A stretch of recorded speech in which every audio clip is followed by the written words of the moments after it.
Aries, welcome to your reading for November 2020. Thank you for joining me. My name's Amanda. I'm at LunaSync Tarot. If this reading resonates with you, please hit the like button so that it can circulate amongst others, and consider subscribing to my channel. I would love to have you here. I have pre-shuffled your cards, and I'm doing a last shuffle. We'll be looking into your heart, your mind, and your body. We'll also look at the past, the present, and the future, and we'll pull a few cards of advice along the way. All right, well, let's sync up. I'm going to cut the deck 3 ways. All righty. In the position of your heart, we have the sun. Oh, feeling happy and positive and expansive. Something feels right in November. In the position of your mind, we have the crone. Whoa. 2 major arcanas are coming out right away. This isn't in the position of your mind. It's as if you know that you're at a crossroads. You feel like you have the knowledge and the wisdom that you need to make a decision about which way to go. And then in the position of your body, unbelievable, we have the Tower. 3 major arcana cards in the position of your heart, your mind, and your body. Some dramatic transformational shift in your foundation, and that is literally what the Tower card is about, and it's also in the position of your foundation. Something that has been very fundamental to you, something that has informed your identity, informed your life in a very significant way, is shifting in a significant way. This is in the position of your body, but also in the position of the foundation of the reading. Wow, 3 major arcanas out in November for you, Aries. In the position of your past, I can't make this up. Another major arcana, the moon. So, fantasies, secrets, the subconscious, like really going deep, like this woman in this card is, entering into the labyrinth of mystery and finding your way out. Really navigating those deep, watery realms, subconscious realms. I feel like you've been doing some deep inner work here in the past that is informing the rest of this reading in November. In the position of the future, I swear to God, if this is another major arcana, but it's not. It's the 5 of Cups. This is some sort of emotional loss, but more than that, it's focusing on an emotional loss as opposed to focusing on what you have, focusing on the gifts that surround you, what's left, essentially. It's focusing on what's spilled over, what you've lost. 5 is the number of conflict and change, so it signifies some sort of change in the future that might make you feel like you've lost something. Something has been lost. Wow. Okay, so let's dive into this. In the position of your heart, we have the sun. This is an expansive new beginning, a new opportunity. It's feeling right with yourself, right with the world. It's a celebration inside of a community, and it's a celebration of a birth, a new beginning, a new opportunity here. But overall, the feeling is just one of great expansiveness in your heart.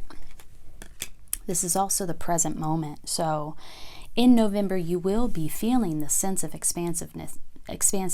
There is some opportunity that comes your way that just opens you up, that makes you feel, I don't know, like everything's right with the world. It doesn't escape me that we have the moon and the sun. The sun precedes the moon. This is in your past, and this is in your present. So I feel like this expansiveness is a result of this deep inner work that you've been engaging in, probably over the course of some time.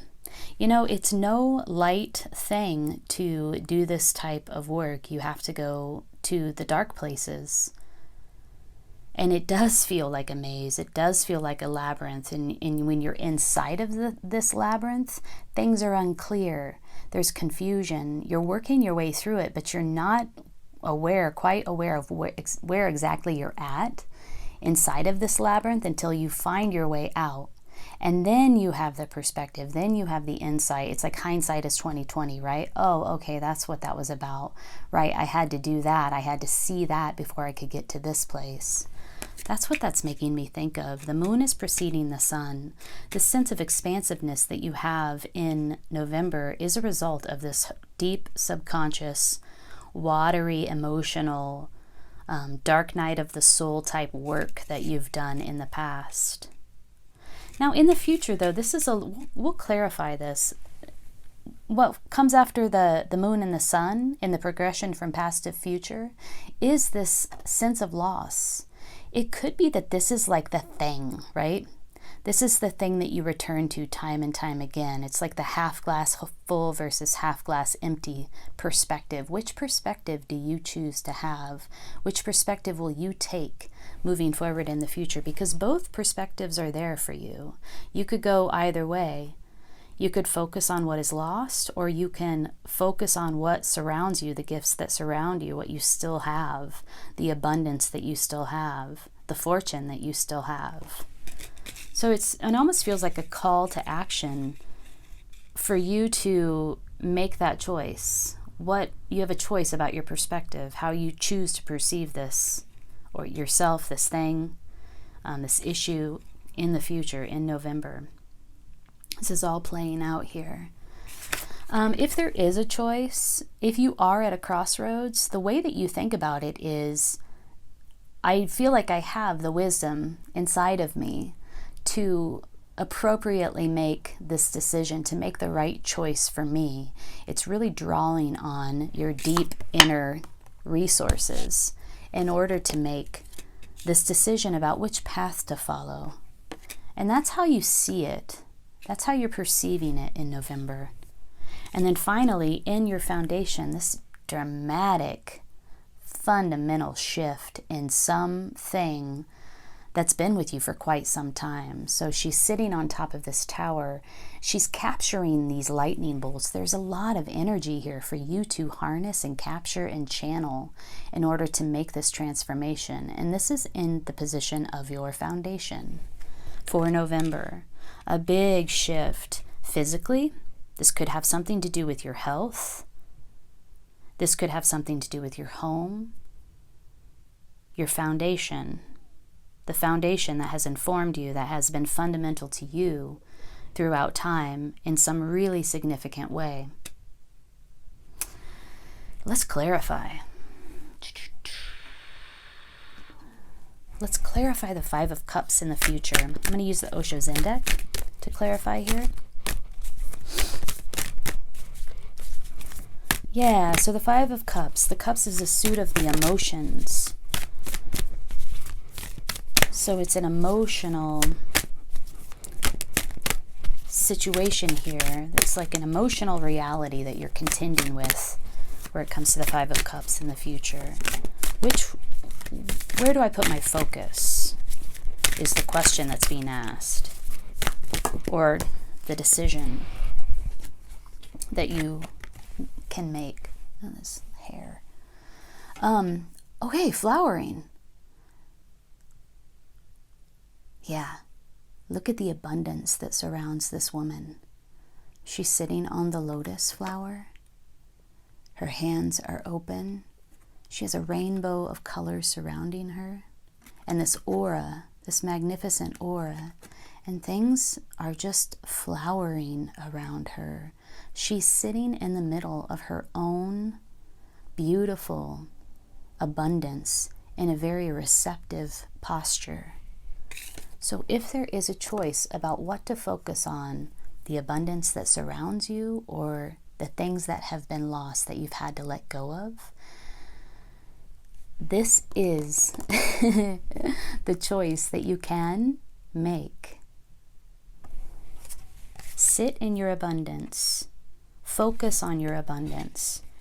Be receptive to your abundance, to the abundance that surrounds you. Flowering was the name of that card. Yeah, and if you do that, you will see a flowering of your spirit and a flowering of that abundance. Whoa. What else do we want to clarify? I want to know more. I want to know more about this. I'm going to use a different deck. About this tower in the position of your foundation and in the position of your body. What is this about? What is shaking down? Ooh. It's in order for you to be able to move forward. It's aligning your intention with your will in order to move forward in a significant way. This is another major arcana. This is incredible. You have 1, 2, 3, 4, 5 major arcanas, meaning that this is not an everyday situation in November for you. This is deep, transformational, big, undeniable shifts for you, Aries. Oh gosh, wow. Another major arcana. The moon clarifying the tower. We have the Chariot and the moon clarifying the tower. Something coming to light. That is the meaning of the sun. Something comes to light. You did this work in the past.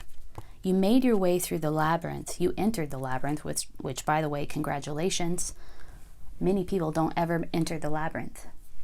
Many people don't even attempt to become aware of some of their deeper, darker subconscious motives or their shadow self and deal with and take responsibility for that aspect of themselves and how it plays out in the world and their relationships, etc. You entered the labyrinth. You did that work. Something came to light as a result of that work, as a result of doing this moon work, this moon energy. And again, we have the moon clarifying the tower and the Chariot clarifying the tower. So whatever fundamental foundational shift is occurring for you is a result of this work that you did, bringing it to light, bringing your shadow aspects, your subconscious motives to light, and unpacking them, working through them, resolving them, befriending them. And in this way, you're able to move forward, aligning your intention with your will, moving forward in a very confident way. Wow, that's beautiful. I cannot believe how many major arcana are here in your reading today, Aries. Let's pull a guidance card for you as you move through this deeply transformative shift in November. What guidance will Aries benefit from? What does Aries need to know about November? About how they can approach and move through November? Okay, Grouse. This is about movement. It's about the sacred spiral, paying attention to your movement. Let's read it, though. It's a powerful description. What are you doing in November? This is intense. It's all positive, though. It's super positive. Sacred spiral. Yeah. Analyze the way you move through your world. How do you picture yourself in the act of locomotion? Moving through the world, aligning your intention with your will. What words would you use to describe the way you move through both the material and spiritual worlds? In the final analysis, is your movement compatible with your greatest desires and goals? That is what this is all about. I feel like you went deep to do the work, to bring something to light so that you can move forward in a really confident, strong way. Intentional. Many spiritual disciplines ask that you cease all external movement in order to recognize the inner life. Grouse medicine, however, is an invitation to the dance. Grouse celebrates the divine source through its sacred spiral dance and offers this dance to you as a gift. You can spend a lifetime learning Grouse's lesson on how to harmonize your dance with Mother Earth's cycles and how to offer the dance as a creation of selfless beauty. Oh, that's gorgeous. It's like having done this thing that you did, having had enough courage to do this work, has allowed you to, has brought you into alignment, like aligning opposing forces within yourself in order to move forward in this confident way. And it's an example, it's a gift to those around you, and it's an example to those around you of what is possible. Yeah, I feel like you're inspiring the people around you with this work that you've done and the approach that you're taking now, the movement that you're taking now, the way that you're aligning everything that you have wanted, your desires, your goals, your objectives, with your intention. You know, I want to say a few words about intention. People will sometimes say, that wasn't my intention, or I didn't intend to do that. And it really speaks to how a person's action can be out of whack or out of alignment with their intention. And the one thing I want to say is that it's taken me a while to realize that intention is meaningless if it's not backed by your action. And so you can say, I didn't intend that, or that wasn't my intention, or my intentions were pure, my intentions were positive. It doesn't matter how positive your intentions are or how pure your intentions are if they are not backed by practical, tangible behavior and action. And I see that that's what you're doing here in November, Aries. You are all about, your sign is all about, I am, taking action, putting it into effect. You don't hesitate a lot around your movement, around your approach, around taking action. And I see this coming together of your intention, what your deeper desires, with your action, and that is the most powerful movement and approach that you can take. Wow. If this reading resonated with you, please hit the like button so that it can be shared amongst other Aries for November, and consider subscribing to my channel. I'd love to have you here. Also, leave a comment below. I'd love to see how this is playing out for you in November. This is wonderful. This is what everyone wants, right? Doing the hard work, doing the deep work, insight, illumination, something comes to light, expansiveness, experiencing the expansiveness of the soul, aligning the intention with action so that you can move forward in a confident, powerful way. Big transformation happening here for you in November, Aries. I wish you the best. Take good care. Hi Taurus, welcome to your November 2020 reading. Thank you for joining me. My name's Amanda. I'm at LunaSync Tarot. If this reading resonates with you, please hit the like button so that it can circulate amongst others. And consider subscribing to my channel. I would love to have you here. Also, leave a comment below. I'm always interested in how these readings resonate, what's actually going on for you. So if you feel called, leave a comment below. All right, so I've pre-shuffled your cards here. I'm going to do a few final shuffles. We're going to be looking into your heart, your mind, and your body, and your past, your present, and your future. We'll pull a card of guidance or advice, and we'll clarify these cards all the way through. So let's sync up. I'm going to split the deck 3 ways. All right. In the position of your heart, we have the 8 of Swords. In the position of your mind, we have the 7 of Cups. In the position of your body, or the foundation of your reading, we have the 4 of Discs. In the position of the past, we have the Priestess of Wands. Sweet. In the position of the future, we have another 7, a 7 of Wands. We have 2 7s and 1 8. There's some sort of progression happening here for you. In the position of your heart, or the present moment, we have the 8 of Swords.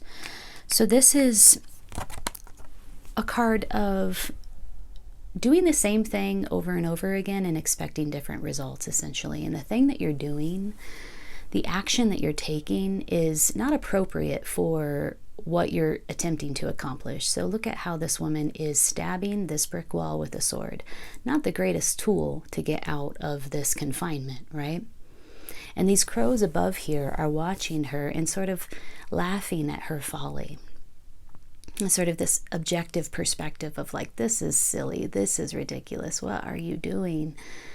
She has all of these swords behind her that she's preparing to use. She's still trying to get out of this confinement. And then she has all of these swords in front of her that are broken. It's very clear that the action that she's engaged in is not useful to her, is not working. So in the traditional deck, this is a card of really feeling bound and confined and trapped by your anxieties, by your fears. It's illusory, this confinement. It doesn't actually exist, but it feels very real.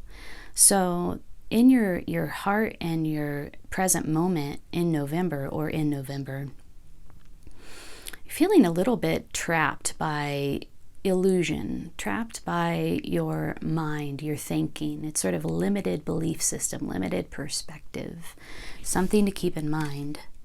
Not seeing the whole picture, not seeing the picture clearly. In the position of your mind, you have the Seven of Cups. You might be overwhelmed with a lot of different choices that you have, or a lot of different options around you.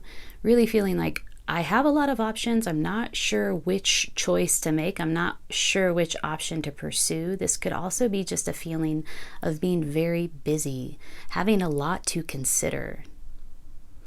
In this cup, or in this card though, we see the one cup of truth and purity and love that hopefully this woman will make, right? And from this cup falls into all of these other cups. So there's a call to focus your energy on this one cup that will eventually flow into all other options, into all other cups.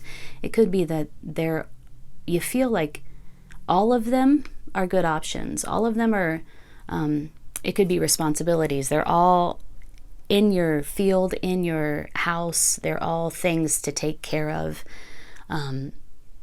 And once you focus on the one thing, then all of the other cups start to fill up and you start to, clarify.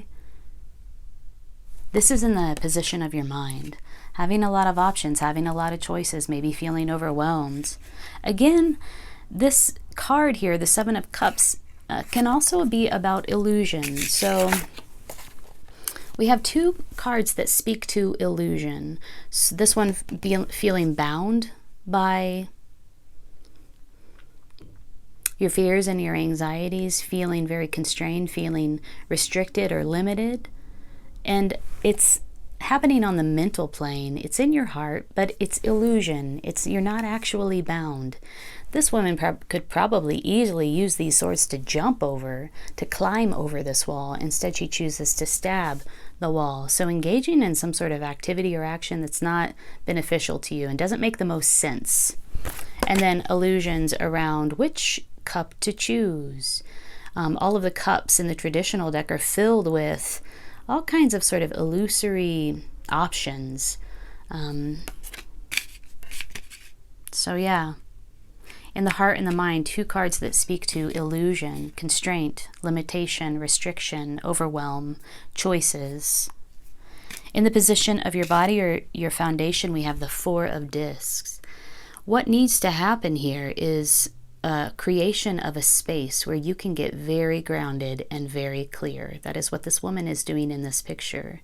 She's about to engage in some sort of ritual or ceremony that has to do with deciding who comes in and who stays out, creating a boundary around herself and her energy. That's in the position of your body and the foundation of the reading. In the past, we have the Priestess of Wands. Really stepping into your fiery, passionate, creative energy and using that to attract people, attract what it is that you want, working with others to manifest what it is that you want, to build what it is that you want. This is a very skilled networker, right? This has to do with the libido and sexuality and, that Kundalini energy. That's in the recent past. That could be you in that energy, or it could be somebody around you that is bringing that energy to you. Let's read the progression of past to future. That was in the past, the Priestess of Wands, what we just talked about. In the present is the Eight of Swords, feeling constrained, limited, restricted. And then in the future, we have another card of the Wands, a Seven of Wands. Really standing up for what you believe in. People are going to test you. You're being tested with a lot of diverse opinions. You're in a position of leadership and having to stand up for what you know to be true. Speaking truth to power. See how she has fire coming out of her mouth? This is sort of a friendly competition. It's not violent. It's not aggressive. It's just a lot of people invested in something, wanting to share their opinion, feeling passionate about it, and you're sort of the ringleader or the leader of sorts of this conglomeration of diverse opinions that you really have to stand up and speak your truth to. You're kind of creating a container around this diversity. It's a testing of your leadership abilities in the future. So this is really the progression of November. In the past, the Priestess of Wands, really stepping into your passionate, fiery leadership abilities, networking, working with others to make something happen.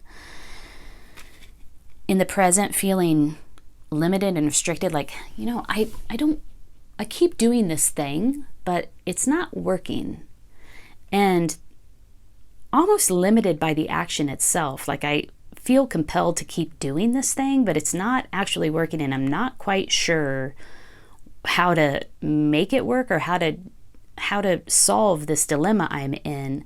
And I need to take an objective perspective. You know, the crows here can see from on high what she's doing, and they can see the folly in it. So really needing to separate yourself from this action in order to come up with a different solution, essentially.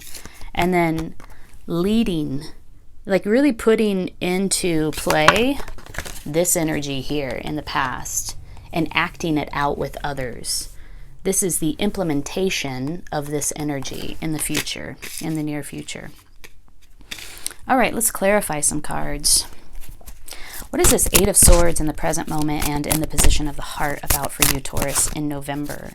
What is this action that you're engaging in that's not quite working? What is this limited or limiting belief that is playing out? Whoa, that's way too many. In your heart in November. I want just one or two cards to clarify the Eight of Swords, please.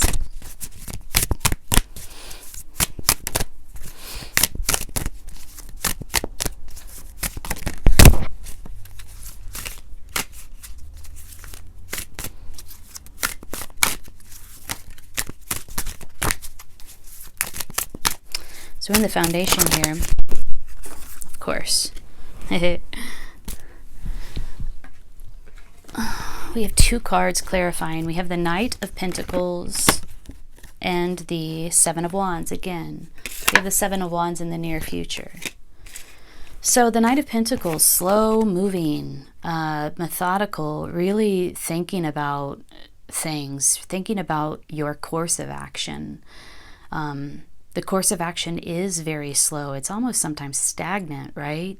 Being offered an opportunity here, but feeling, I'm going to say almost skeptical of it. Look how he's holding this pentacle and looking at it. Not skeptical, but just very thoughtful about it. This might be the energy needed to step back and reassess your action thus far. And then we have, again, the Seven of Wands. There is something to do around this, how you feel. Seven of Wands, Seven of Wands.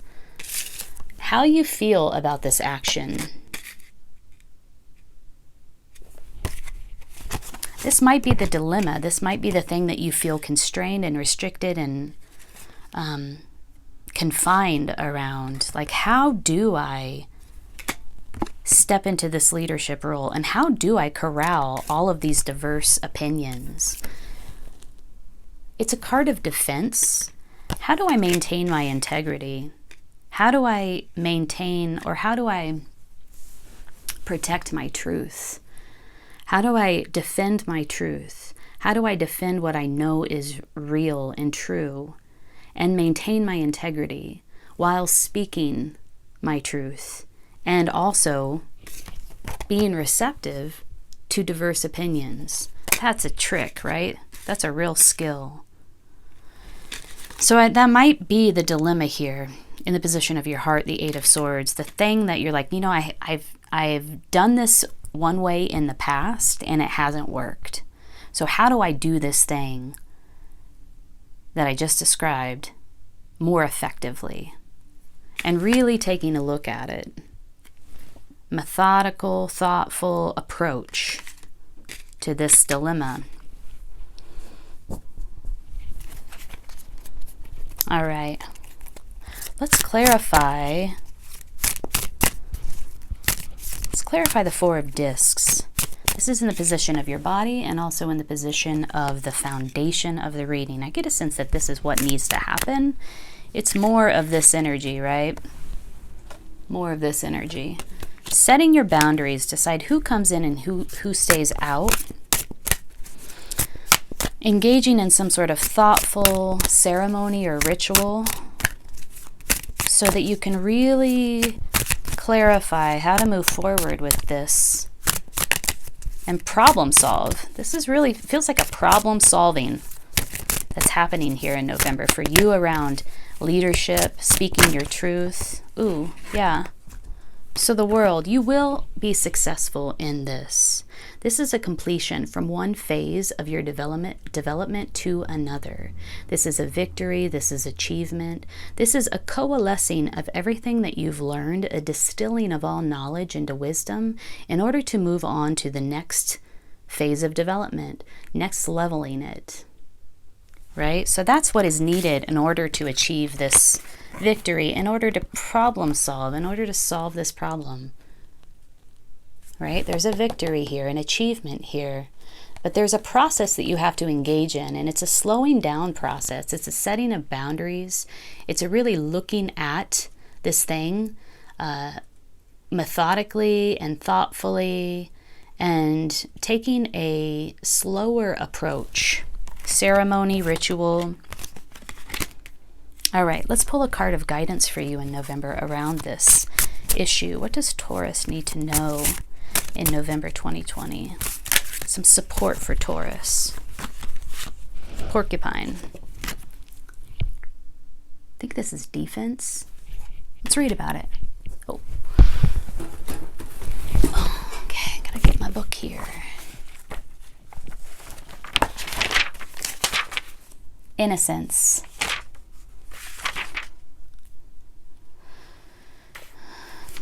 If you were to observe porcupine, you would immediately notice its quills. These quills are only used when trust has been broken between porcupine and another creature. Much like otter, porcupine is a gentle, loving creature and non-aggressive. When fear is not present, it is possible to feed a porcupine by hand and never get stuck by its quills. Through understanding the basic nature of this animal, you may come to understand your own need for trust and faith, and for becoming like a child again.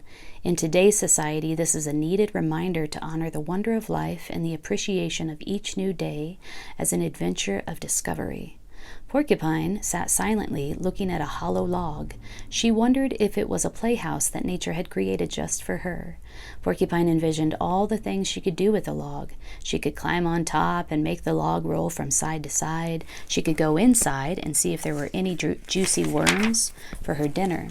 She could also scratch her back on the rough outer bark if she wanted to. Just as Porcupine was pondering what to do next, she saw Bear approaching.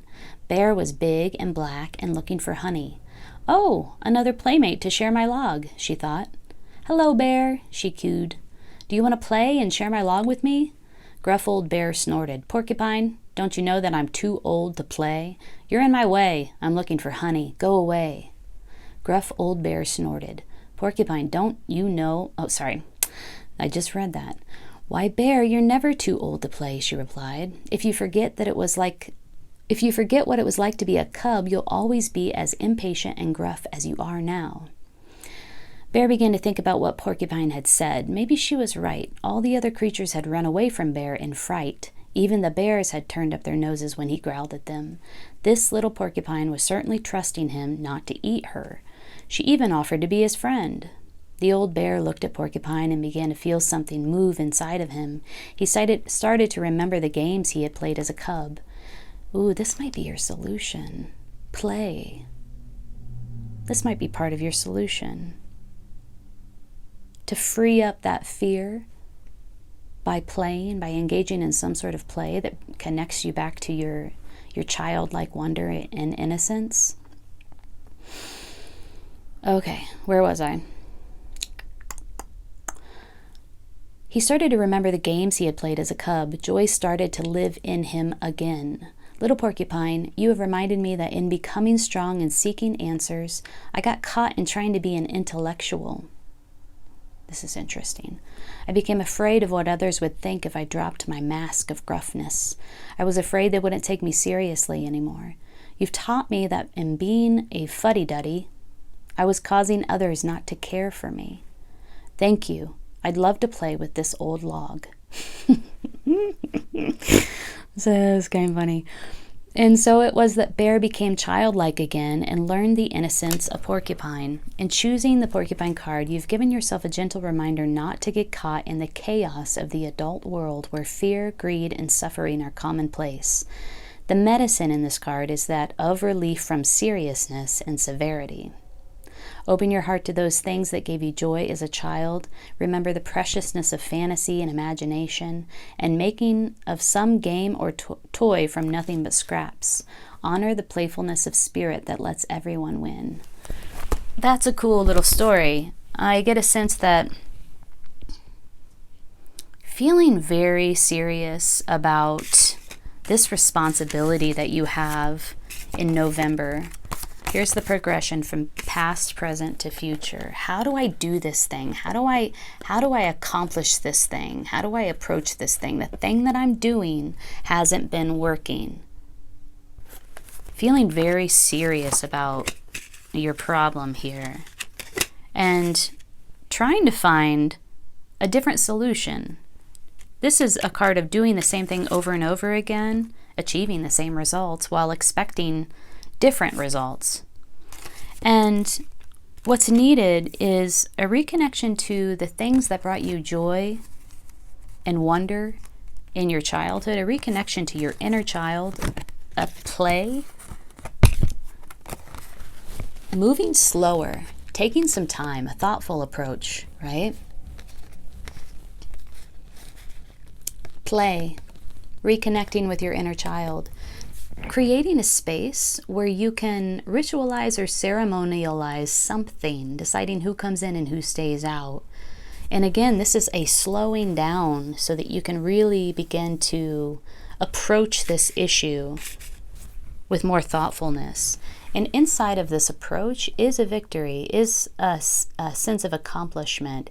It is a next leveling up, moving on to the next phase of development. Wow, Taurus. So I'm wishing you the best in November and in solving this issue that's up for you.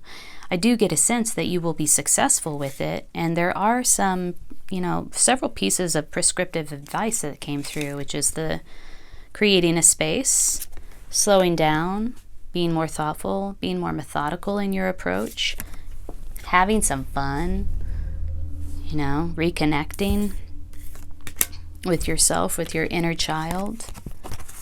If this reading resonates with you, please hit the like button so others can see it. Consider subscribing to my channel. Leave a comment below. I'd love to hear how this is playing out for you or what you think about it in November. I'm wishing you the best. Take good care. Have a good one. Hi, Gemini. Thank you for joining me here today. This is your November 2020 reading. We're going to take a look into your heart, your mind, your body. We'll look at the past, the present, and the future, and we will pull a few cards of advice that will help you navigate the energies in November. My name's Amanda. I'm at Luna Sync Tarot. If this reading resonates with you, please hit the like button so that it can circulate amongst others, and consider subscribing to my channel. I would love to have you here. Well, today, this morning, it's very early in the morning, and it's Halloween morning, and I can see the full moon. There's a full moon, a blue moon, a full blue moon in Taurus tonight, on Halloween night, which makes this day even more special. I can see it beaming through my kitchen window. I can feel the energy as well. I just feel very excited, very energized. Today, this is my favorite time of year, and it just feels like a lot of power is available at this moment. I'm very excited for the day. I think I'm going to build a fire and just set alight everything that does not serve me on this Halloween day. I think I might do it during the day, maybe early evening. You know, do some sort of fire ritual that just sort of helps me to let go of some things that don't serve me any longer. All right, I'm doing quite a bit of shuffling here for you. Let's do one last shuffle, Gemini. And then we'll get into this. All right. Gemini, November 2020. What is up for you in the coming month? All right. In the position of your heart, we have the High Priestess. Ooh. Listening to your intuition. Walking through a gate of some sort. It's like a passage. It's like a openness, a receptivity. See how she has, look at her posture. She has her hands open, her palms open, and she's in between two sort of gateways. All right, in the position of your mind, or what you think about it all, we have the Priestess of Wands. This is the archetypal energetic witch. This is wise use of energy and an abundance of energy available to you. This is a person who networks, uses her network, leverages her network to turn her dreams into reality, to turn her passions into reality. She sort of channels her passions through her community, through her network. Very creative, highly creative, very magical, very powerful and strong. Look how her familiar is a lion, or that is a lion. That's how you think about it all. That's what you're thinking. That's where your mind is at in November. Really see you focusing your energy in a very strong way. Maybe channeling your passion, channeling your creativity. And then in the position of your body or your foundation, again, very similar energy, 9 of Wands. Having a lot of power available to you in your foundation, in your body. Like all of your sticks are lit, right?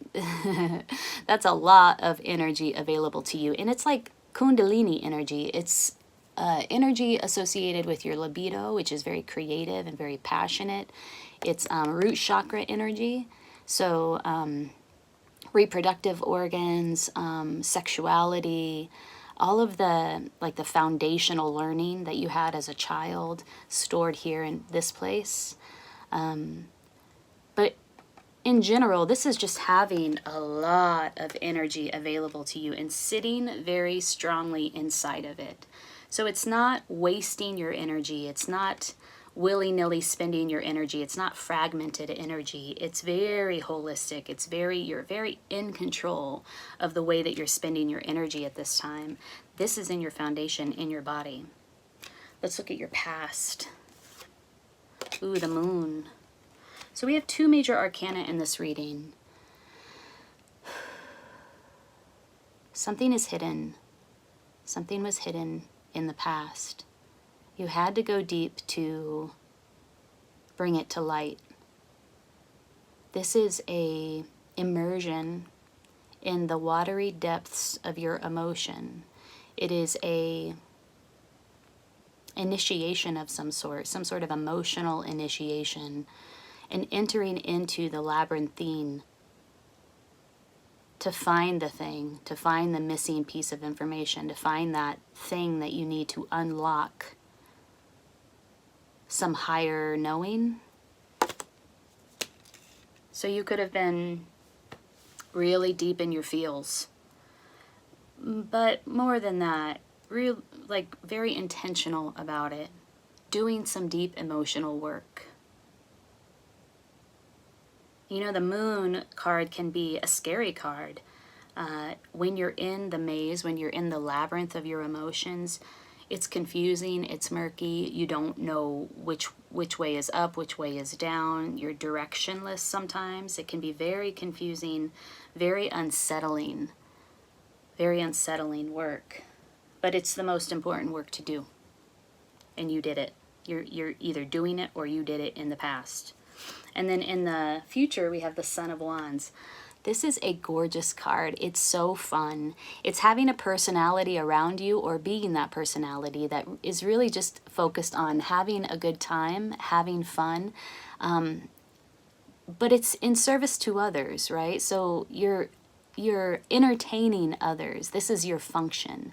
There's somebody around you that's going to bring lightness and joy and entertainment to you in November, in November, maybe the later part of November because it's in the future, maybe all of November. But this is the energy that's around you, or you're stepping into the Son of Wands. By the way, there's a lot of Wands energy here in what you think about it. We have the Priestess of Wands.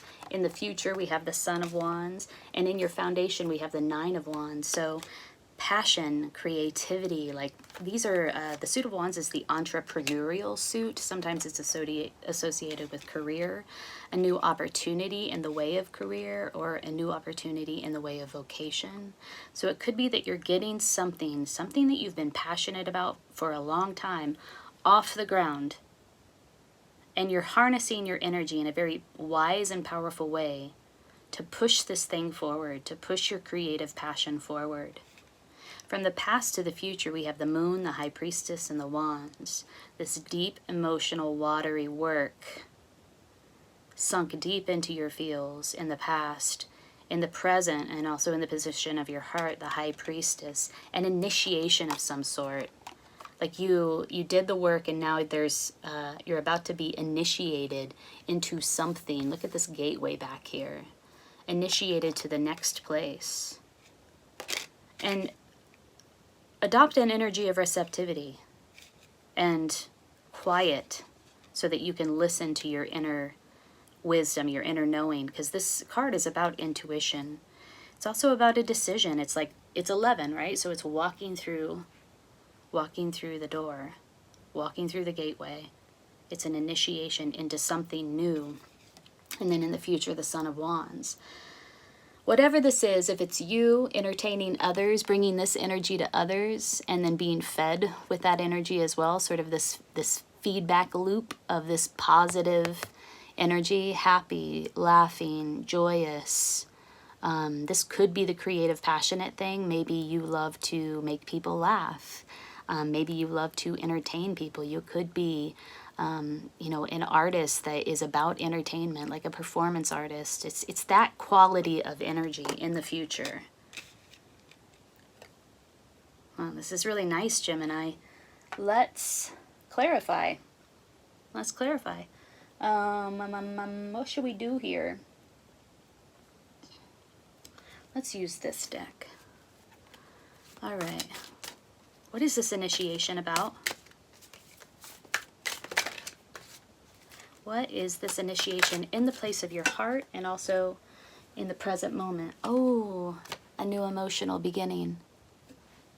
This is the Ace of Cups. So it could be a new love. There is a lot of passion here. But it could also just be a new, taking it emotionally to the next level, a new phase of your emotional development. We do see you deep in your emotions here, doing some sort of intentional work around your emotions And then we have the Ace of Cups clarifying this initiation. This is going to a new place, right? Walking through the gateway. And then we have a new emotional beginning clarifying the High Priestess. So yeah, November, I would expect to see that something new is developing for you, inside of you, where it comes to your emotional development, where it comes to your feelings, your emotions. Something new. New opportunity. What is the Son of Wands in your future? Who is this character? Who is this personality? What is this all about? Is this you? Is this somebody else? You can't make this shit up. Ace of Wands. Not only do we have a new emotional beginning clarifying the High Priestess, which is in your present or your heart, we have the Ace of Wands clarifying your future, and also clarifying the Son of Wands. So many Wands energy. You have a new emotional beginning and something like creative.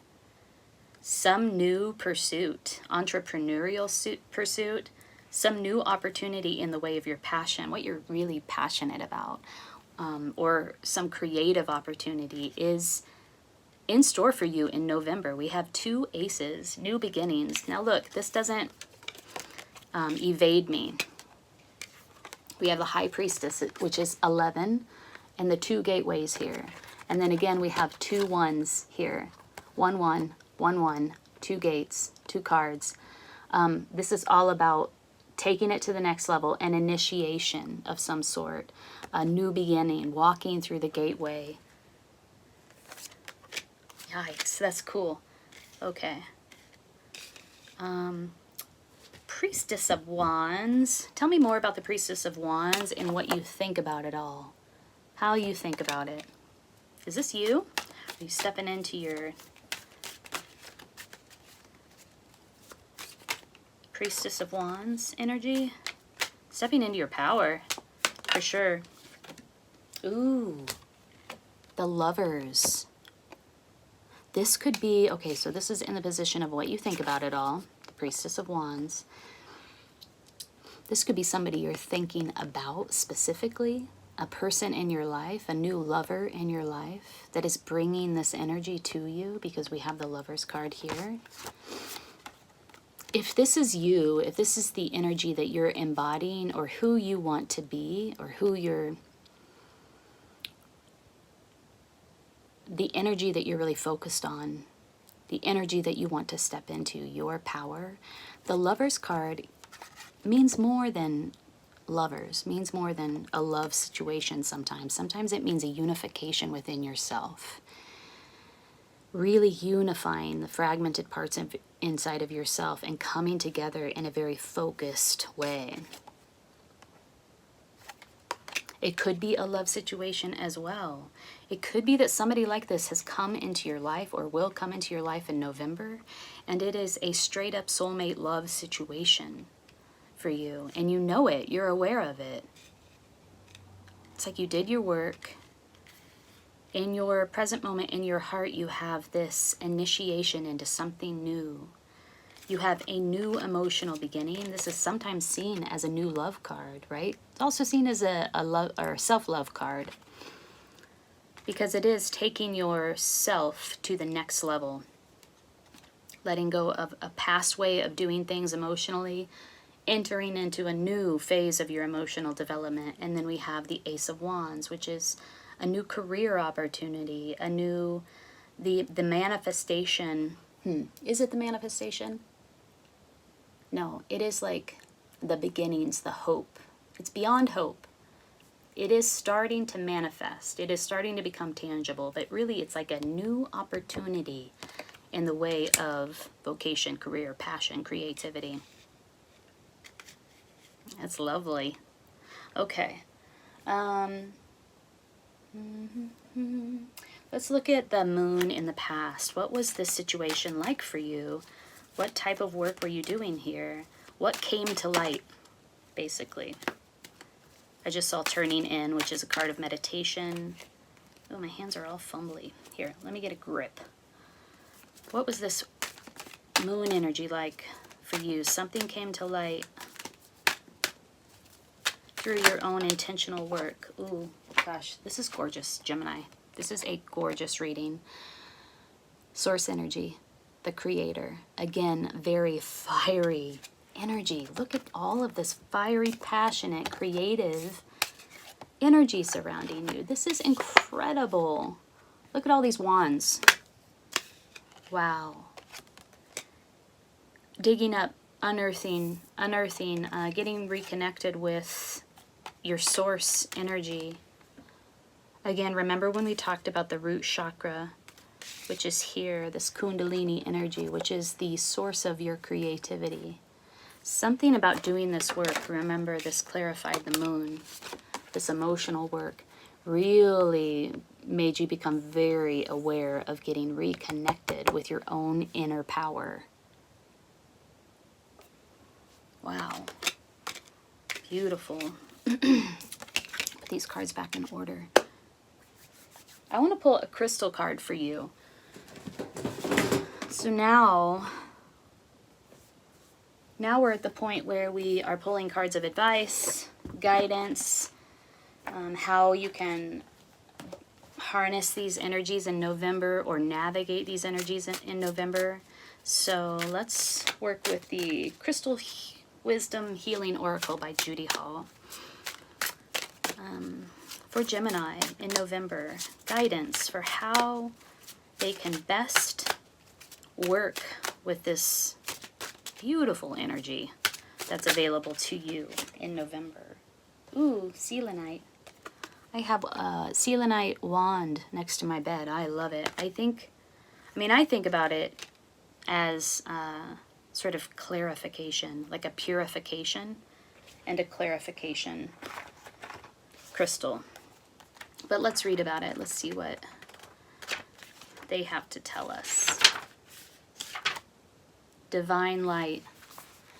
In the ancient world, selenite protected against wanderings of the mind. It invokes mental clarity, there you go, and divine inspiration.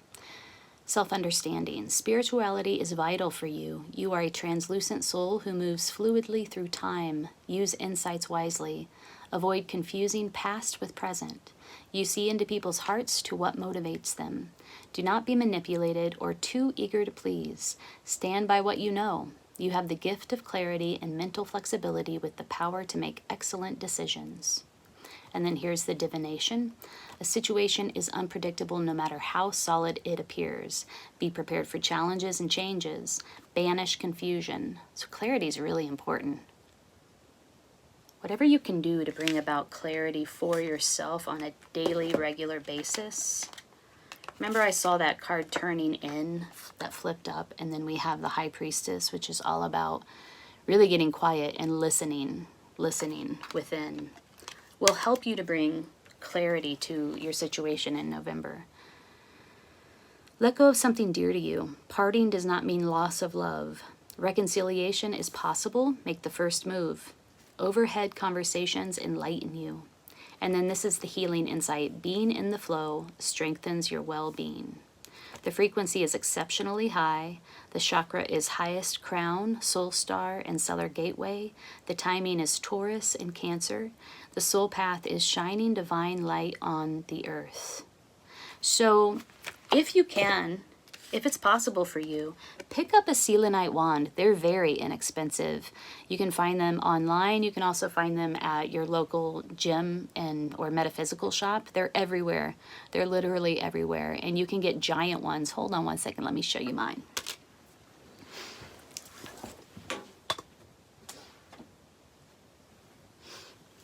I will sometimes meditate with this. Look how beautiful this is.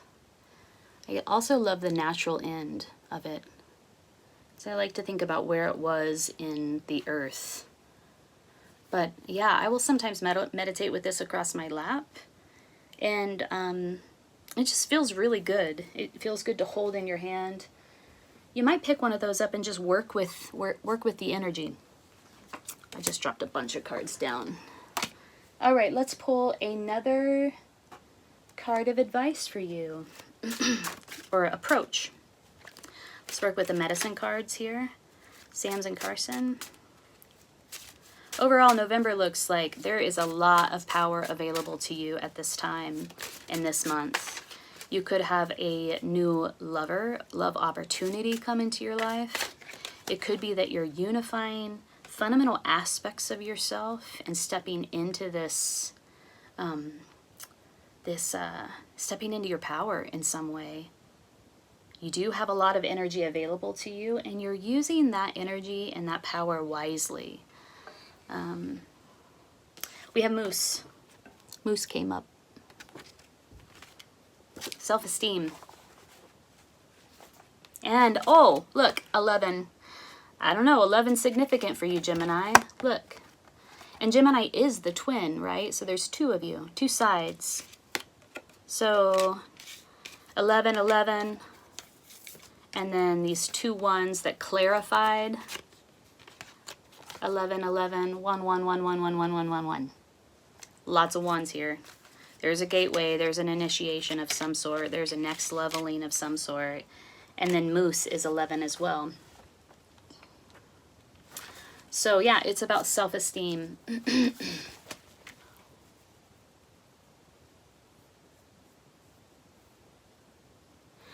Moose medicine people have the ability to know when to use the gentleness of deer and when to activate the stampede of buffalo. They understand the balance between giving orders to get things done and having a willingness to do themselves. The wisdom of moose medicine is akin to the grandfather warrior who has long since put away his war paint and is now advising the young bucks to cool their blood. Moose medicine is often found in elders who have walked the good red road and have seen many things in their earth walk. Their joy lies in being the teachers of the children and in being the first ones to give encouragement. This is not to say that moose medicine people do not use their wisdom to warn as well as to give praise, because they do. Moose medicine people know what to say, when to say it, and to whom. The elders are honored in tribal law for their gifts of wisdom, for their teaching abilities, and for the calmness they impart in counsel. If you are wise beyond your years and have the gift of moose medicine, use this gift to encourage others to learn and grow. There are many facets to the wisdom of moose medicine. If you've chosen the moose card, you have reason to feel good about something you've accomplished on your journey. This may be a habit you've broken, a completion of some sort, an insight on a goal, or a new sense of self that you fought hard to earn. It's time to feel harmonious pride and of recognizing those who aided you in the process. One good exercise in moose medicine is to write down things that you can love about yourself and your progress in life. Then apply those same things to friends, family, coworkers, and life. Don't forget to share the findings with others. They need the encouragement as much as you do. Yeah. Next leveling, taking it to the next level, some sort of accomplishment personally, stepping into your power. A new beginning emotionally, a new beginning where it comes to your passion, your creativity. Could be a new vocational beginning. Getting connected with your source energy, like the thing, the power inside of you. Yeah, that energy that makes you feel like you're yourself, like you're in your best, you are your best self. Flubbing my words. Pick up a selenite wand if you can. Do some meditation. Clarity is going to be really important for you in November. Maintaining your clarity, banishing confusion in order to move forward in a strong way, in order to use all of this energy available to you very wisely. Remember, this is wise use of energy in your foundation. So there's a key here for you. Gemini, wow. If this reading resonated, please hit the like button. Consider subscribing to my channel. I see November being just amazing for you. It's gorgeous. I'm wishing you the best. Have a good month. Cancer, hi. Welcome to your November 2020 reading. My name's Amanda and I'm at Lunasync Tarot. If this reading resonates with you, please hit the like button so that it can circulate widely. And also consider subscribing to my channel. I would love to have you here. Also, if you're called, leave a comment below. I love to hear from you. I love to hear how these energies are playing out for you in November. So I've pre-shuffled your cards and I'm going to do a final shuffle here. We're going to look at your past, your present, and your future.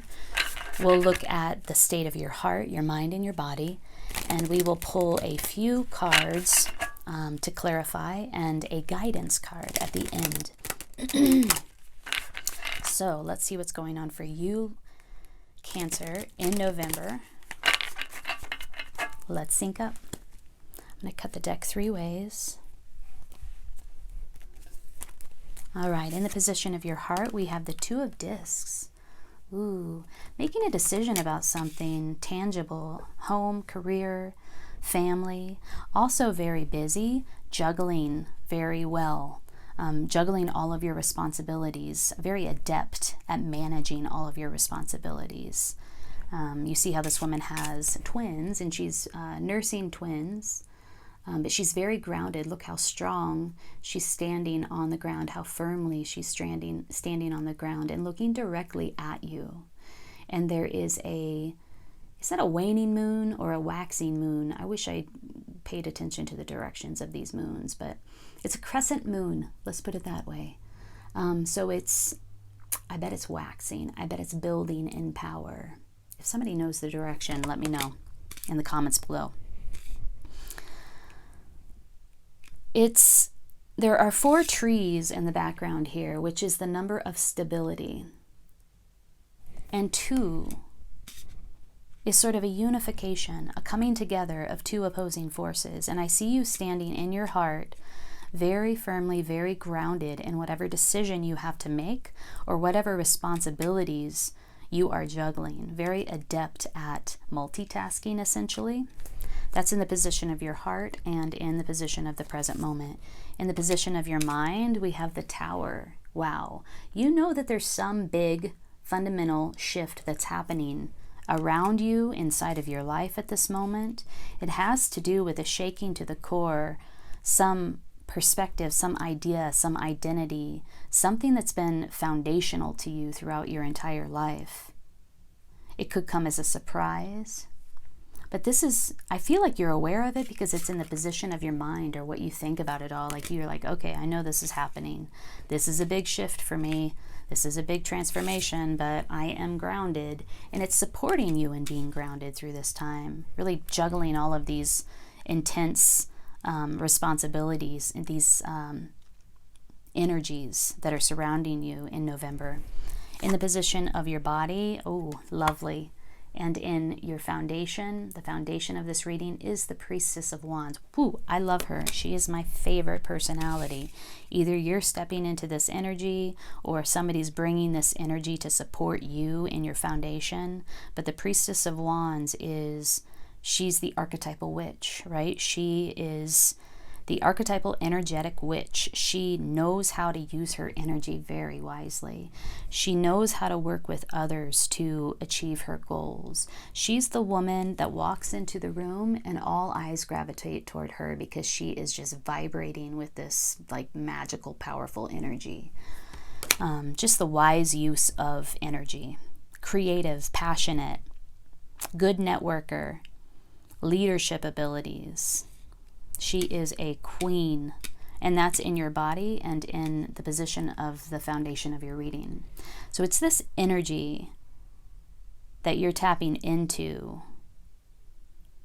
Somebody's lending this type of support, or you're tapping into this energy in November. Wow. In the past, we have the Star card. So I get a sense that this thing that happened that shook you to the core is also in the past. It's what you think about it. You're aware of it. And then there's this healing, this beautiful healing so that your spirit can reawaken in some significant way. Look at how she is just soaking in these waters. It just looks so refreshing. So some healing in the past that has really put you on a positive path. You're grounded. You have a lot of responsibilities. There's a decision to make, but you're grounded. You have the ability to make this decision for yourself. Wow. Gosh, 3 major arcana. We have the Magician in the future. Yeah, again, you have all the tools and the resources and the energy that you need to manifest something for you, something that you're focused on. Look at all this manifestation energy. Jeez. I'm going to say the Tower is a manifestation energy too, because look at how she's grabbing these thunderbolts and pulling this energy down, pulling it down to earth, using her body to pull this energy down, this transformational energy. Look at this woman, this queen, this priestess. She's all about wise use of energy. And then finally in the future, we have the magician who's using his, there's a word for this. I don't know what this is called. I'm going to say sword, but that's not quite right. To capture this thunder, this lightning bolt, pulling energy down. You are harnessing this energy, embodying and harnessing this energy in order to manifest something significant for you in November. This is amazing. Cancer, let's clarify some of this. What is this about? I don't even know what deck to use to clarify. What do we want to clarify here? What is this Tower moment? I want to know what energy you are pulling down. What are you manifesting? What energy are you pulling down?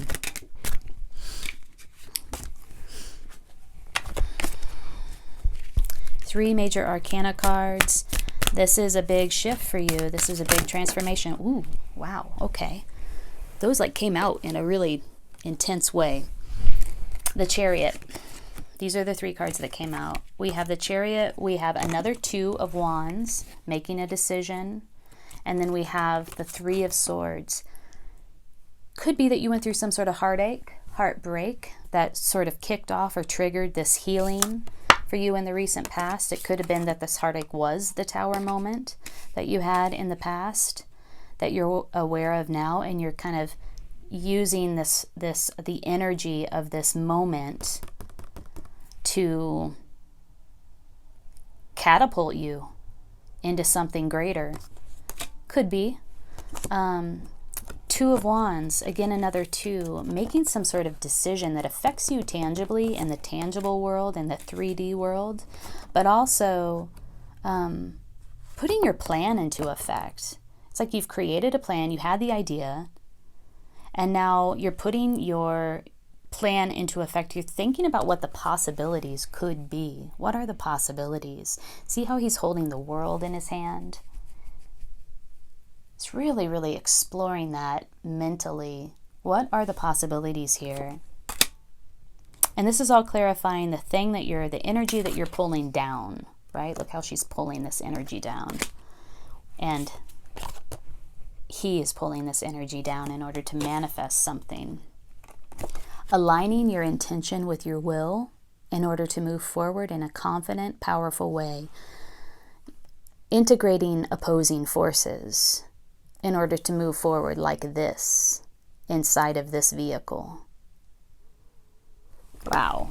So we have 1, 2, 3, 4 major arcana here. This is a big shift for you, Cancer, in November. I really feel like you're transforming this Tower moment, transforming this heartache, this betrayal, maybe a deception, some sort of ego-driven situation that caused you to feel manipulated, heartbroken, really transforming that. It was a trigger for you to harness some sort of essential energy in order to manifest something. What are you manifesting? What are you manifesting? Let's see.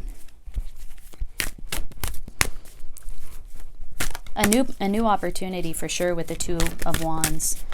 A new passionate creative opportunity. Gosh, my hands are just... What is this Magician in the near future about for you, Cancer? I always love seeing the Magician. The Magician is a beautiful card. It's like doing, right? The question was, what are you manifesting? And compromise came up. Look at that.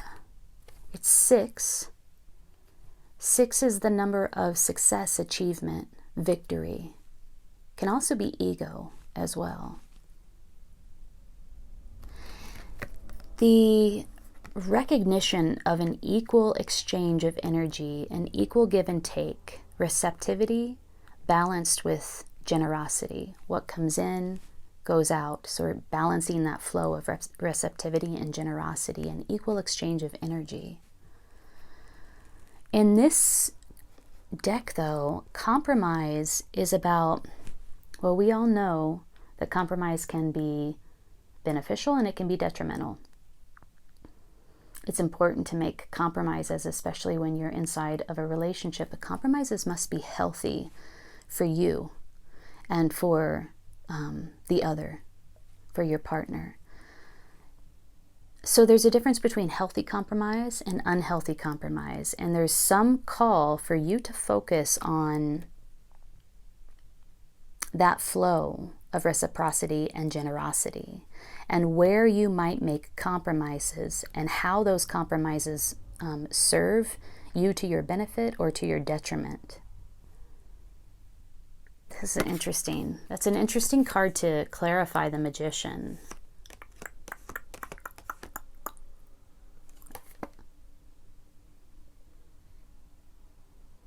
There's a story behind these characters too, inside of the Osho Zen Tarot book.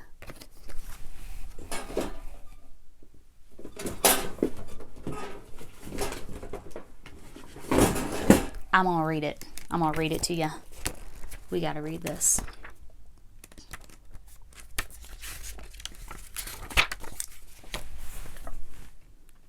In the courts of ancient Japan, the male attendants were often selected from the ranks of petty criminals who were castrated.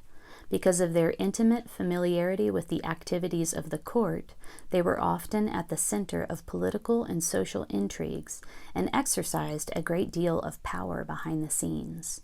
The two figures on this card remind us of the sleazy and conspiratorial situations we can get into when we compromise our own truth. It is one thing to meet another halfway, to understand a point of view different from our own and work towards a harmony of the opposing forces. It is quite another to cave in and betray our own truth. If we look deeply into it, we usually find that we're trying to gain something, whether it is power or the approval of others. If you are tempted, beware. The rewards of this kind of compromise always leave a bitter taste in the mouth. So the overarching theme of this reading for you, Cancer, in November is harnessing this power, harnessing this energy. And there seems to be some sort of guidance or warning around when you harness this energy, do it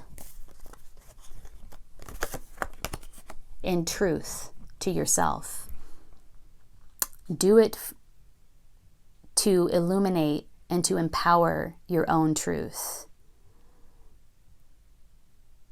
Basically, do it for the right reasons for you, not to gain approval. Do not compromise on your own truth. Do not compromise on your own energy or your own power. I don't get a sense that you will. This is in your foundation. Wise use of energy. Wow, let's pull a guidance card for you, Cancer. This is a very interesting time for you in November. I feel like, oh, here we go. Hummingbird. Hummingbird. Let's read about hummingbird.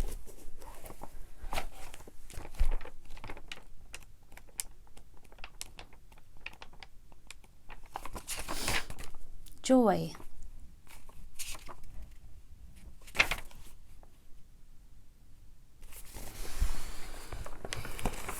If hummingbird has flown into your cards, get ready to laugh musically and enjoy creator's many gifts. Drop your judgmental attitude and relax. Hummingbird will no doubt give you a flash of the spirit, darting here, there, and everywhere. Yeah. Lots of energy. Lots of darting energy. Get ready for a strange new burst of energy which may send your senses reeling. Strange new sense or burst of energy. This is all about energy. Energy, wise use of energy. Hummingbird hears celestial music and is in harmony with it. Hummingbird may invite you to an art museum or a concert. Hummingbird energetically embraces the highest aesthetics. Never be coarse in front of hummingbird, for this is a fragile medicine which may have no understanding of worldly affairs. Beauty is the target, and hummingbird's mission is to spread joy or to be destroyed. Ooh, that's intense. Hummingbird quickly dies if caged, caught, or imprisoned. Follow sister hummingbird and you will soon be filled with paroxysms of joy and experience a renewal of the magic of living. Wow, I definitely feel with the magician that is true. You will be experiencing a renewal of the magic of living here, and that might have a special meaning for some of you out there. Hummingbird. What really stood out to me in that description is that hummingbird dies if caged or confined quite easily, a fragile medicine. Do not be coarse in front of hummingbird. So like a sensitivity. Wow, Cancer. I hope this reading resonated with you. If it did, hit the like button and consider subscribing to my channel. Leave a comment below if you are called to do so. I love hearing from you. And I'm wishing you the best November. Take good care. Hi, Leo. Welcome to your reading for November 2020. My name's Amanda and I'm at Lunasync Tarot. If this reading resonates with you, please hit the like button and consider subscribing to my channel. Also, if you feel called, leave a comment below. I love to hear about what's going on with you. I've pre-shuffled your cards. I'm going to give it a few last shuffles. We're going to talk about your heart, your mind, and your body. We'll talk about the past, the present, and the future.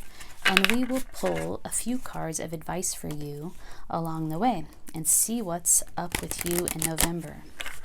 All right, let's sync up. I'm going to cut the deck 3 ways.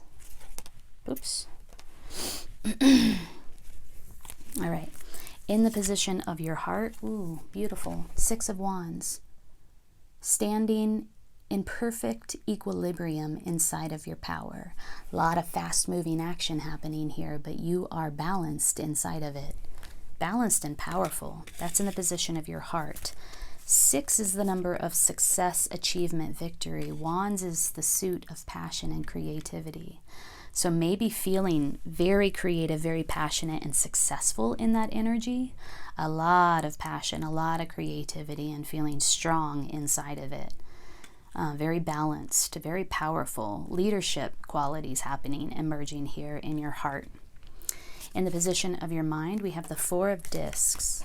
Deciding who comes in and who stays out. Creating a boundary, a sacred space for yourself to do this work. Very intentional. That's in the position of your mind. In the position of your body, we have the 8 of Cups. Plumbing the depths of your emotions. You might feel in your body a little bit slow, lethargic, slightly depressed, feeling deep emotions, essentially. Really analyzing them, taking a close look at them, and sort of in the midst of it. This is the card that's in the position of your body and your foundation. So walking away from something that doesn't serve you any longer. It did at one point. It brought you a great deal of emotional satisfaction at one point, but now the time has come to walk away. And it was a decision that you made through very thoughtfully, very intentionally. That's in the position of your body or your foundation. In the past, we have the 4 of Wands. So ceremony, celebration, again, the suit of the Wands, stability inside of a relationship, inside of a family unit, really taking the time to celebrate your achievements, taking the time to ritualize the movement from one phase of your development to another. These girls are celebrating their menarche, the onset of their menstrual cycles. So it's a ritualizing of some big, like leveling up, a celebration. And it also signifies stability. 4 is a number of stability. Stability inside of some sort of passionate creative pursuit, potentially, because we have, that's the qualities of the suit of the wands, but we have the Six of the Wands, which is success, achievement, power, creative passion, equilibrium inside of this fast moving energy, this intensity, balance inside of this intensity. That's in the position of your heart and also the present moment. In the future, ooh, this is beautiful, Leo. We have your card, the Sun. Something comes to light, an expansiveness of your spirit in the future. Inside of a community, right? Everybody's feeling this. So it radiates outward to your loved ones, to your community. It's a new awakening or a reawakening or a new birth of something, a new opportunity coming your way inside of this energy of expansiveness, like soul expansiveness. Beautiful. Let's clarify some of these cards. What is the Six of Wands about in the position of your heart in the present moment? What is this fiery, passionate, intense, creative energy that you're standing so strong and so balanced inside of in November, Leo? Let's learn a little bit more about that. I'm going to use the Osho Zen deck here to clarify.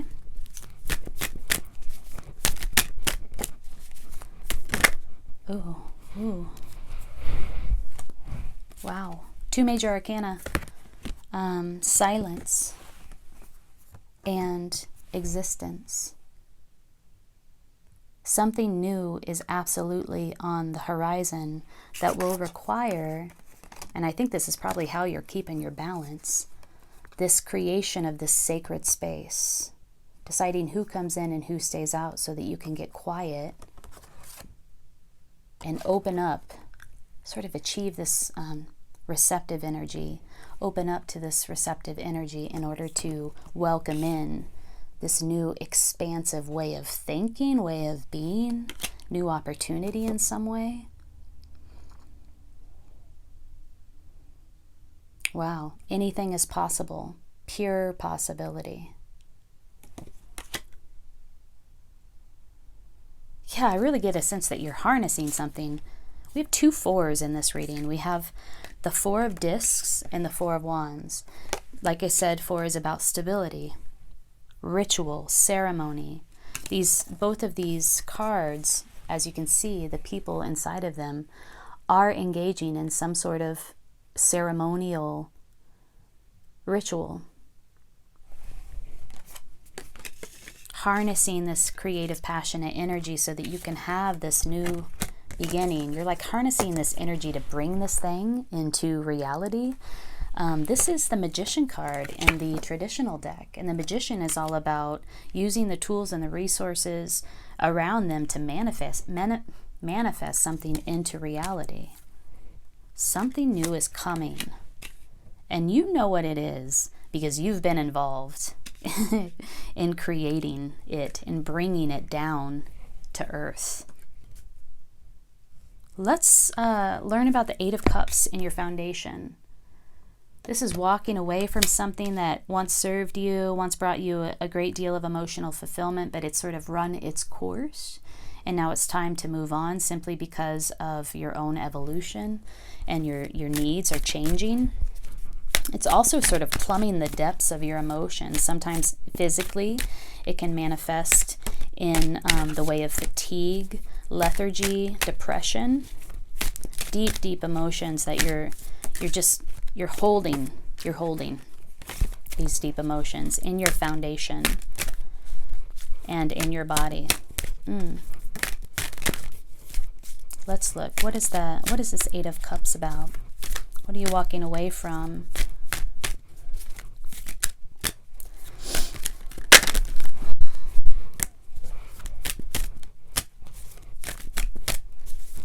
There we go. Ooh. Sorrow. Yeah. I want to use the word congratulate, but it doesn't seem quite right. Commend. I want to commend you for feeling these feelings. When you feel your feelings, when you create a container to process, become aware of, and hold and sit with and process your deep emotions, your deep sorrow, that's when you grow. That's when you, I don't know, that's when you evolve, right? Crying. You know, sometimes it's as simple as having a good cry, and that's the work, right? That's just the work. You feel these emotions, you release to the cry, you release them through crying, and that's all that needs to be done. And then you're refreshed. You have a freshening of your spirit. Wow. Let's pull a card of advice for you, Leo, as you move through November. What does Leo need to know about how to move through November? What approach to take? Owl. Owl. I believe this is about deception. Clear sight. Let's read. Yeah, it's deception. Athena, the Greek goddess of wisdom, had a companion owl on her shoulder which revealed unseen truths to her. Owl had the ability to light up Athena's blind side, enabling her to speak the whole truth as opposed to only half a truth.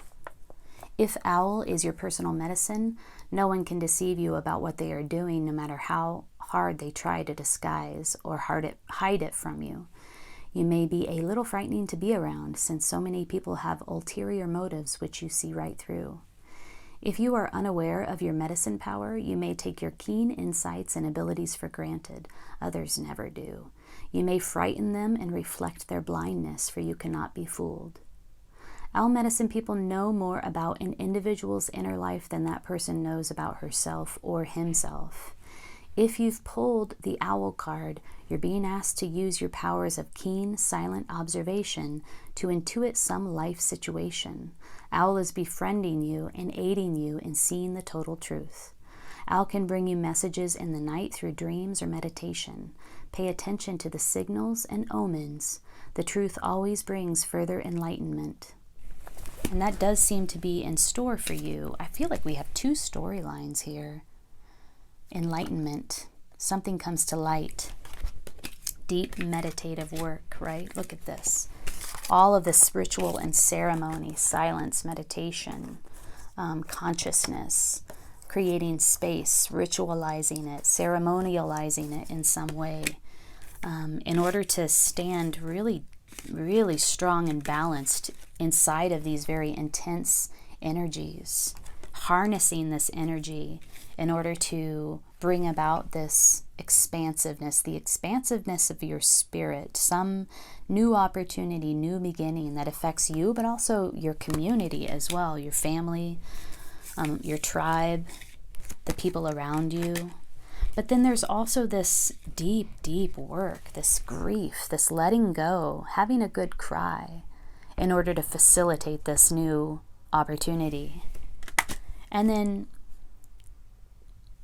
something about truth, seeing the whole truth, really seeing what's in front of you, using your powers of keen observation to see the whole truth, to speak the whole truth, not just half the truth. It's like piercing. It's like a piercing vision, piercing sight, piercing reality. Wow, Leo. Pretty powerful reading for November 2020 for you. If it resonated, hit the like button and also consider subscribing to my channel. I'd love to have you here. Leave a comment below. I want to know what's going on with you. Let me know. Gosh, I'm wishing you the best. This looks really, really hopeful for you. And also, like deep. Yeah, have a great November. Take good care. Hi Virgo, welcome to your November 2020 reading. Thank you for joining me here. My name's Amanda. I'm at LunaSync Tarot. If this reading resonates with you, please hit the like button. It allows the reading to circulate more widely, more people can see it, and consider subscribing to my channel. I would really love having you here. All right, so I pre-shuffled your cards. I'm going to do a final shuffle here. We're going to look into your heart, your mind, your body. And we'll also look at the past, the present, and the future. And finally, we'll pull some cards of advice for you, or some guidance cards. All right, let's sync up. Cut the deck 3 ways. In the position of your heart, we have the Judgment card. Wow. In the position of your mind, whoa. 2 major arcanas, the Empress card.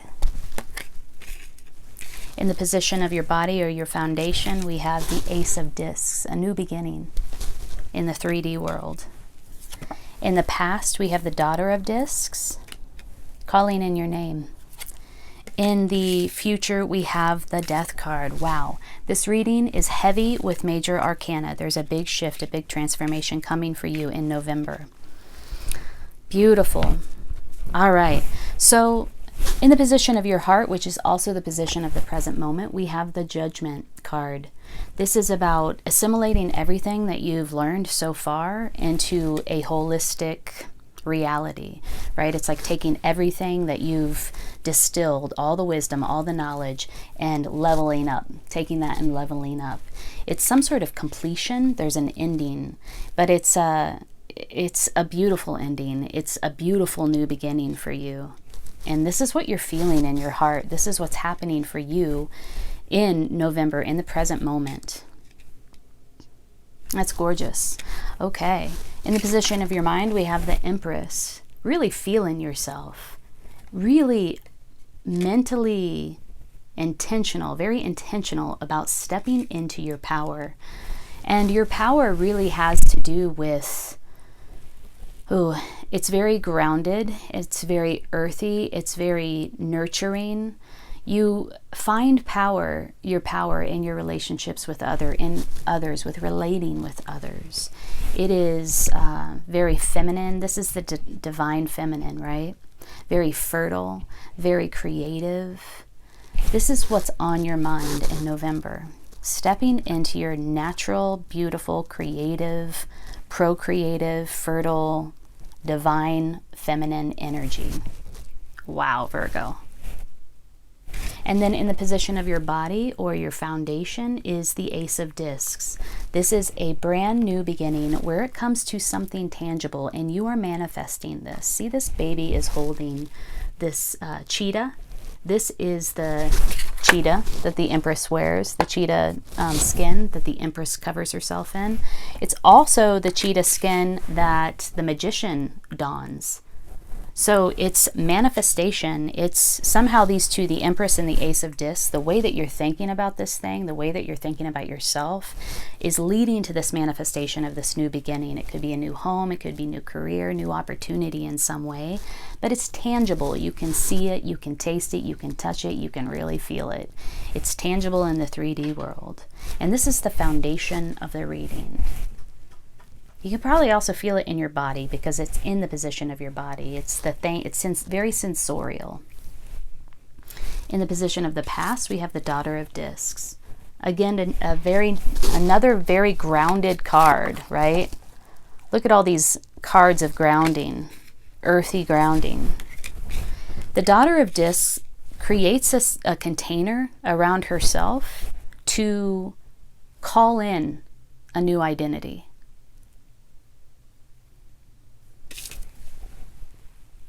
So this is something that you have been very intentional about, very action-oriented about. You have actually brought this in for yourself. This is in the recent past, some sort of new identity that manifests in the physical realm.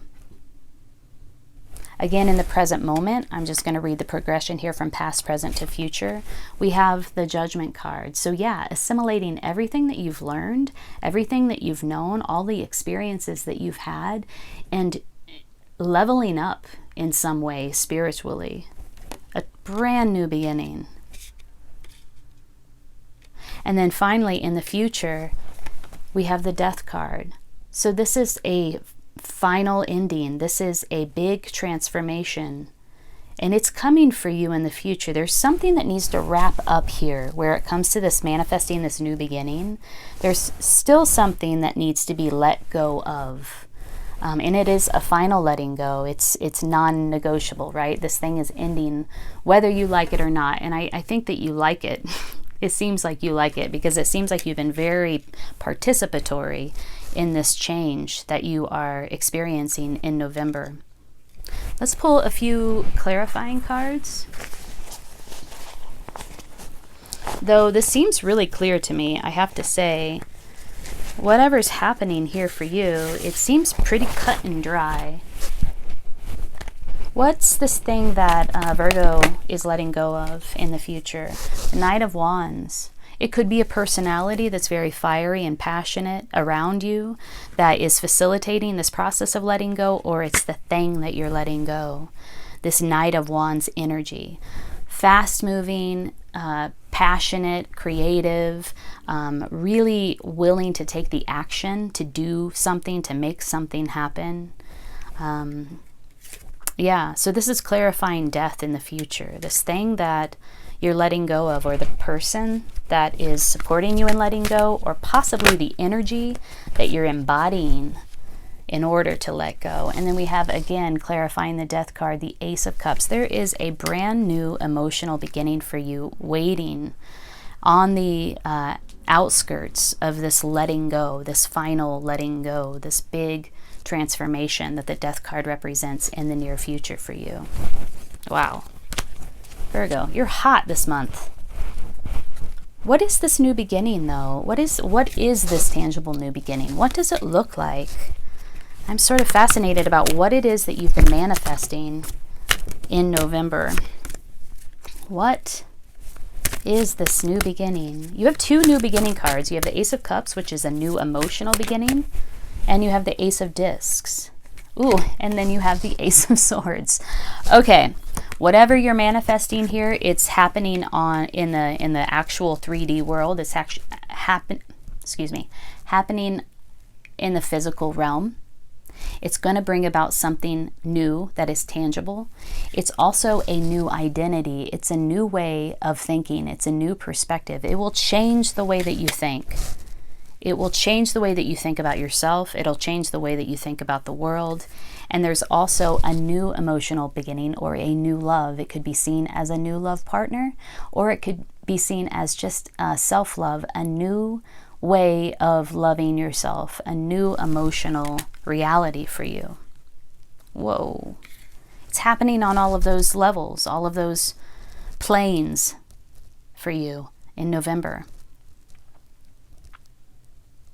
What is the Empress about? This way that you're thinking about yourself. Let's clarify that a little bit.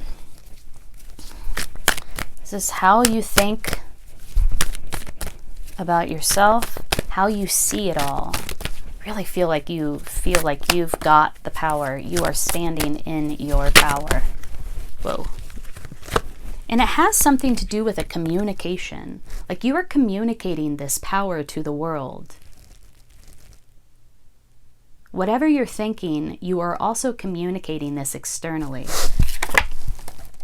Powerful communication around the way that you see this thing, the way that you see yourself. Powerful, grounded communication. Fast-moving communication as well. All right. I want to pull a goddess card for you for lessons or guidance moving forward in November. Wow, manifesting big time here, and a beautiful thing. This feels like a natural progression, right? Because the Judgments card is here in the position of your heart. Everything that you've learned so far, and you sort of just have relented to this energy.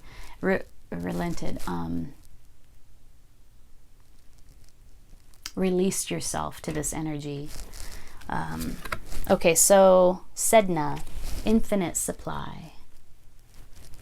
You are supplied for today and all of your tomorrows. So if you've been questioning whether you have the energy for all of this new beginning, all of these new beginnings, all of this stuff that you're manifesting, all of these new beginnings that you're manifesting, you do. There is an infinite supply of energy available to you. Let's read about Sedna.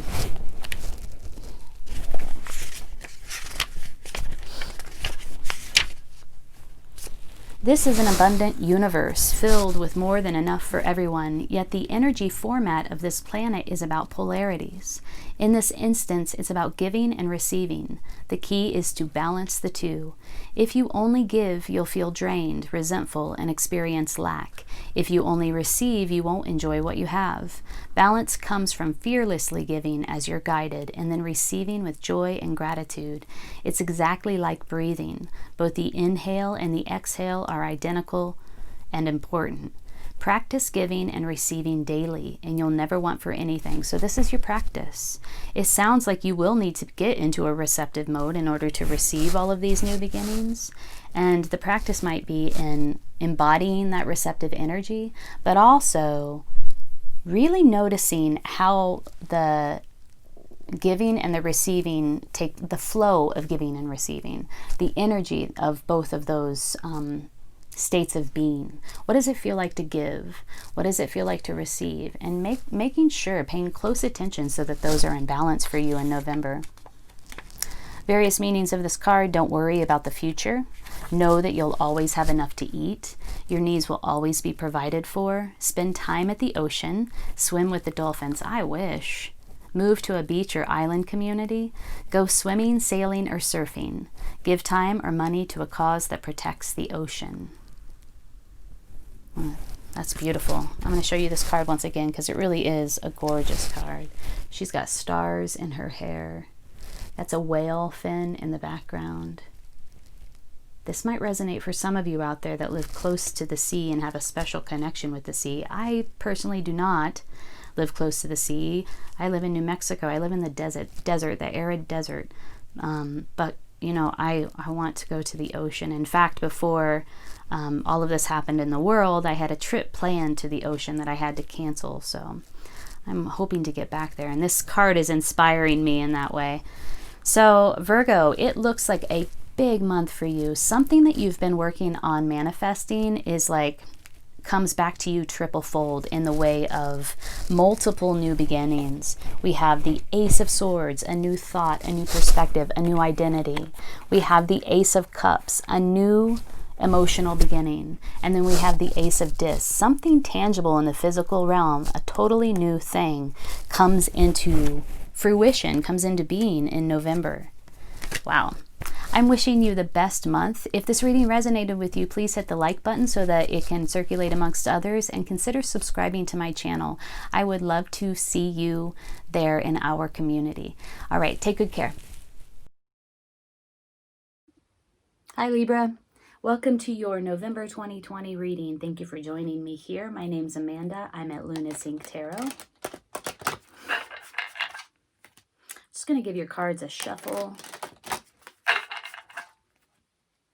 And then we'll sync up. We'll get right into it. So this reading is going to cover the state of your heart, your mind, your body. We'll look at the past, the present, and the future. And we will also pull a few cards of advice for you as you move through the energies in November. If this reading resonates with you, please hit the like button. Consider subscribing. Every comment, every like, every subscription helps my work to elevate. So thank you very much for your support. Libra, November 2020. If you'd like a personal reading, I'm doing those now, and the link is below in the description box. I'm going to give you one last shuffle, and then we will get into this reading for Libra, November 2020. All right, Libra. In the position of your heart, we have the crone reversed. In the position of your mind, ooh, the Tower. In the position of your body, Ten of Swords. Something's over. In the position of your past, we have the Daughter of Discs. In the position of the future, we have the Eight of Swords.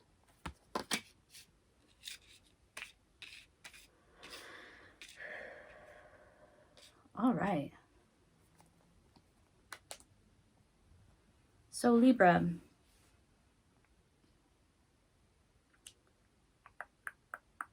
you're at a crossroads in the position of your heart.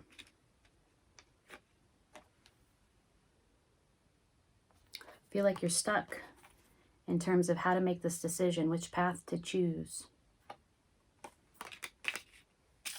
You know you're going through some heavy, intense shakeup. Something is shifting. You're aware of it. Not only is it shifting, but it's really rocking your world, in that it's dismantling a foundation that has been long-standing in your life for quite some time. A foundation is coming to the ground. You know about it. You're aware of it. This is in the position of your mind. In the position of your body, or the foundation of the reading, is the Ten of Swords. This is a letting go of some identity, some lifestyle, some way of being that has, again, been with you for quite some time, that has shaped you. And there's nothing left to do now but to completely let it go.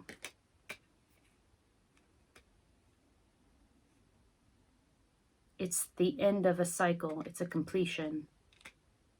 In the position of the past, we have the Daughter of Discs, calling in a new name. So if you're letting go of an identity, you're simultaneously calling in a new identity. Creating a safe container in order to really begin to understand who you are. Still stuck, though, in this indecision about this path to choose. Which way do I go? In the future, we have the Eight of Swords. This is another card of feeling stuck. Limiting beliefs. Also, doing the same thing over and over again, it's ineffective, and expecting different results. See how this woman has these swords lined up? She's trying to get out of this enclosure, and she's doing that by stabbing at the wall with her sword, at the bricks with her sword, which is not working. You can see all of the broken swords here, but she is going to use up all of these swords trying to get out of this situation. The crows are looking at her, and they are chattering at her. They can see that this is pure human folly, right? They can see that she can easily get out of this enclosure. Look, she just walk around here. Just walk around. So it is about limiting beliefs in the future. Let's clarify. Let's clarify. So Tower moment, a completion, a final letting go. At a crossroads, which way do I go? Which path do I choose? Calling in a new name. Whoa.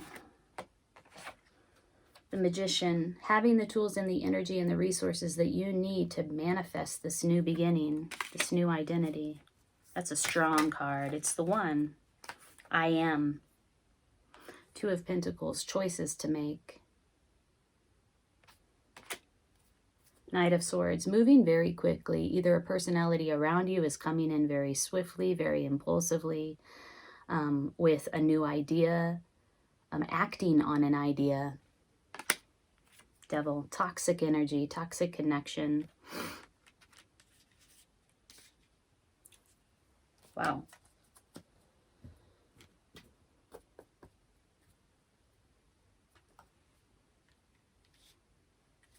Could be a relationship is over.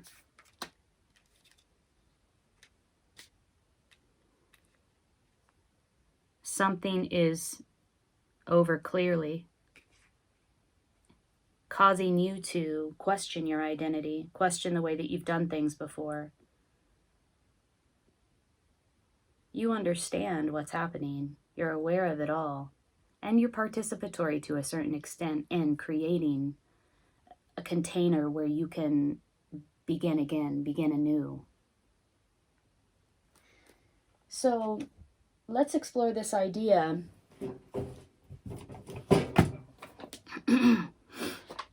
This ending, and we have the devil showing up here to clarify the ending, to clarify the tower and the final letting go. So what are the qualities of this thing that you're letting go? Because I do see some toxicity here, some sense of being bound, hiding your true self. Again, a card about identity, who you are, authenticity.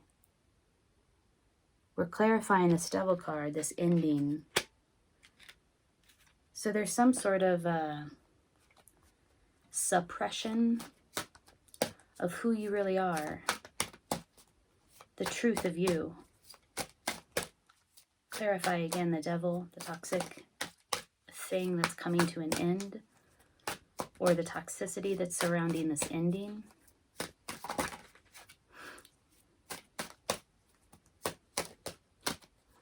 I'm seeing two sides of a person, both unaware of each other.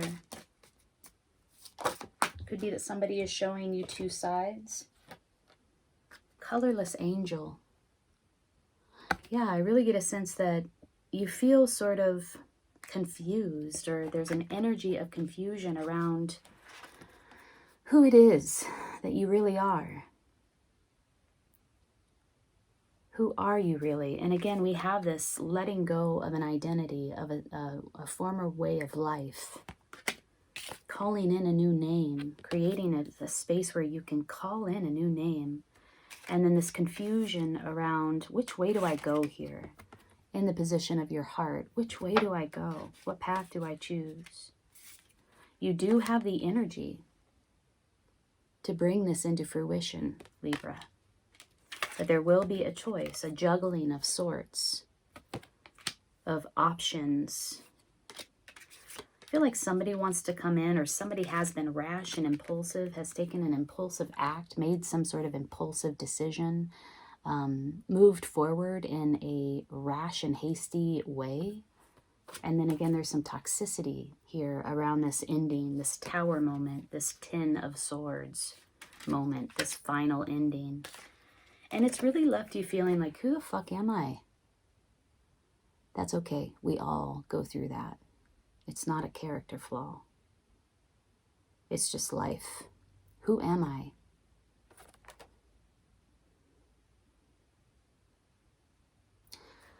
Feeling not totally connected with yourself.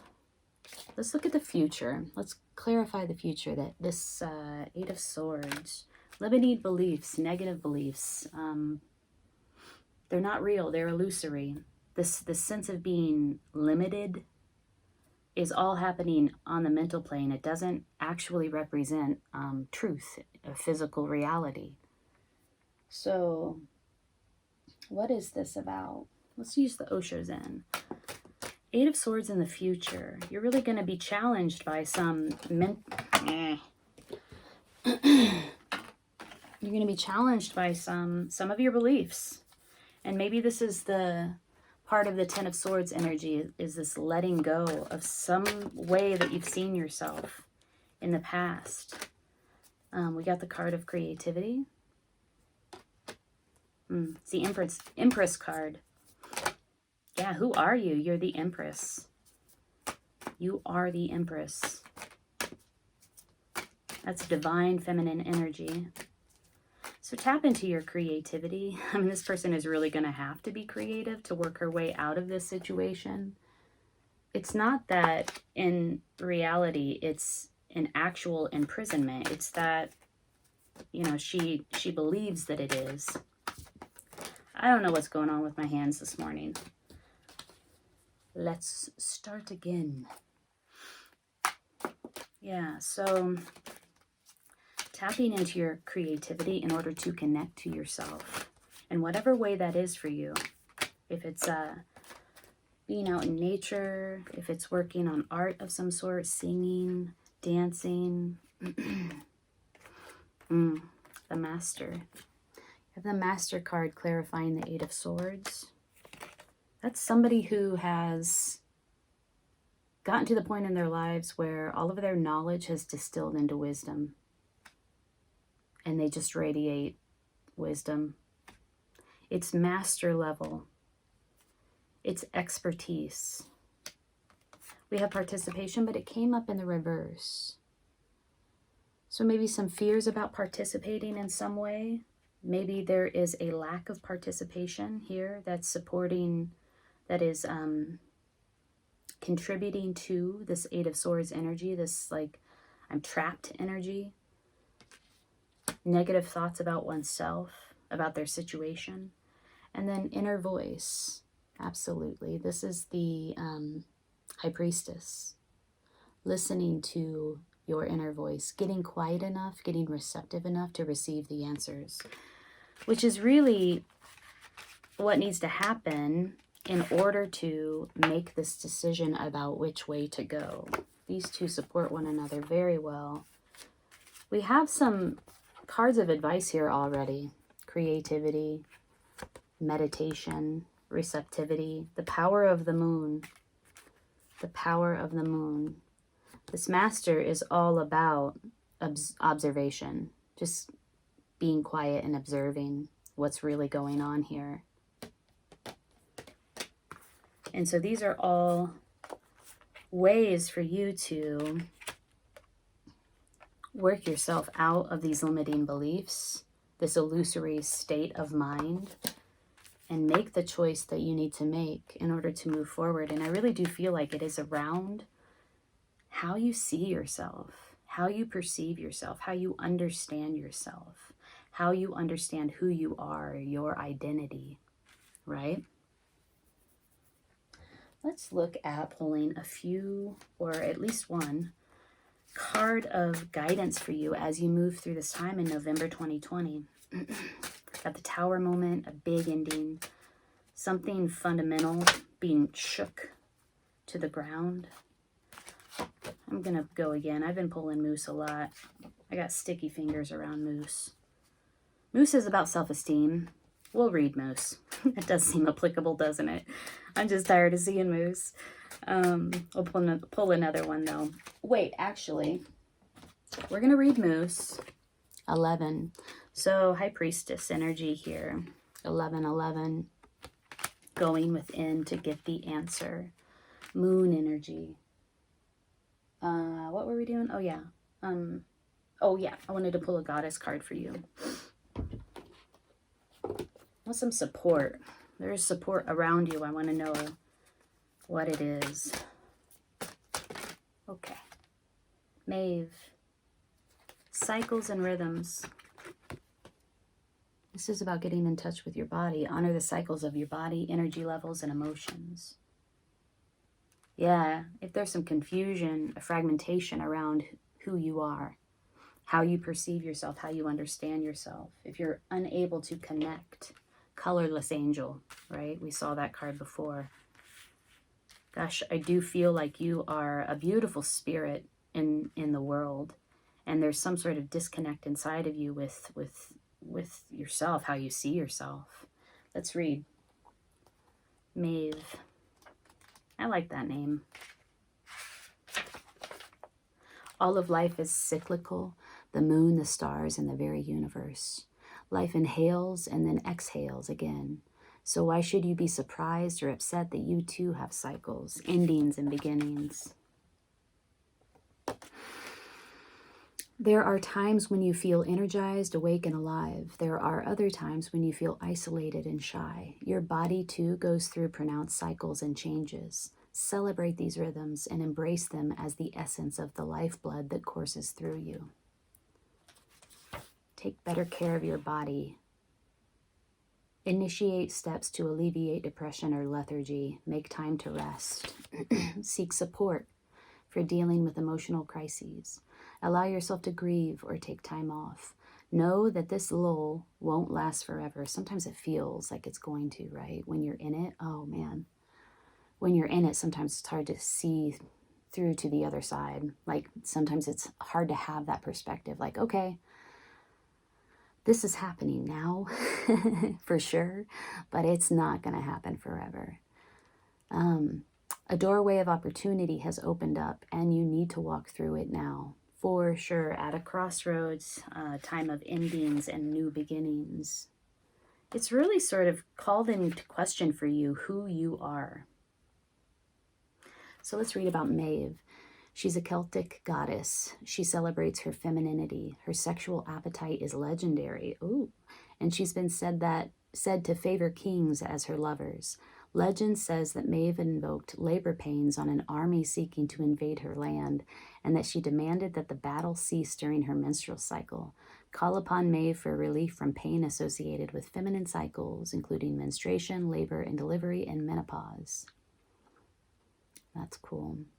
There may be a message here too of like, if it is a relationship, a love situation, a toxic love situation that's coming to an end, you are meant to be with a king. If your energy wasn't matched, if there wasn't equal give and take,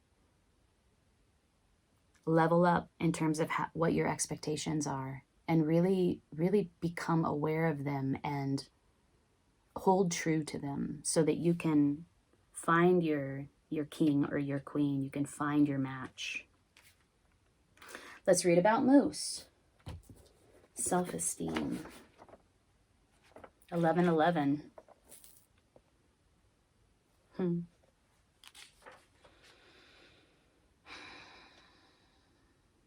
Moose medicine people have the ability to know when to use the gentleness of deer and when to activate the stampede of buffalo. They understand the balance between giving orders to get things done and having a willingness to do things themselves. The wisdom of Moose medicine is akin to grandfather warrior, who has long since put away his war paint and is now advising the young bucks to cool their blood. Moose medicine is often found in elders who have walked the good red road and have seen many things in their earth walk. Their joy lies in being teachers of the children and in being the first ones to give encouragement. This is not to say that Moose medicine people do not use their wisdom to warn as well as to give praise, because they do. Moose medicine people know what to say, when to say it, and to whom. The elders are honored in tribal law for their gifts of wisdom, for their teaching abilities, and for the calmness they impart in counsel. If you are wise enough beyond your years and have the gift of Moose medicine, use this gift to encourage others and to learn and grow. If you've chosen the Moose card, you have reason to feel good about something you've accomplished on your journey. This may be a habit you've broken, a completion of some sort. Yeah, you feel good about this completion. Get the sense that you don't right now, but you have a reason to feel good about this completion.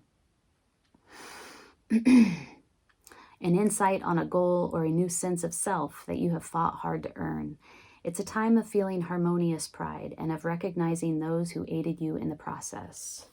So this is just sort of a reiteration of a completion, you know, having a reason to feel proud of your accomplishments, having a reason to feel excited about a new sense of self. This is all about self-esteem. Whatever's happened here for you in November, this tower moment, this completion, it's really calling into question who you are. It's brought up a lot of sort of the shadow aspects of yourself, the negative limiting beliefs that have kind of kept you in prison inside of this false cage. There's a call to connect with your creativity in order to tap into your Empress energy. This is meditation. It's High Priestess Moon energy, meditation, receptivity, getting connected with yourself so that you can learn the answers about which path to take. You do have the energy and resources you need to move through this time. There is a choice to make.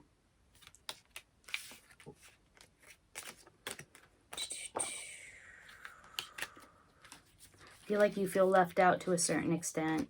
There's a lack of participation. This could also be a call to get out there and work with your community in some way. so that you can harness that energy of participation. You know, when you work with others, you get energized by their energy. Their energy energizes you. And that might be what you need to shake out of this sort of lethargy and depression. Libra, if this reading resonated with you, please hit the like button. If you're looking for a personal readings for some more guidance in November, I am offering those. Look in the description box for the link. This looks like a little bit of a challenging time for you in November.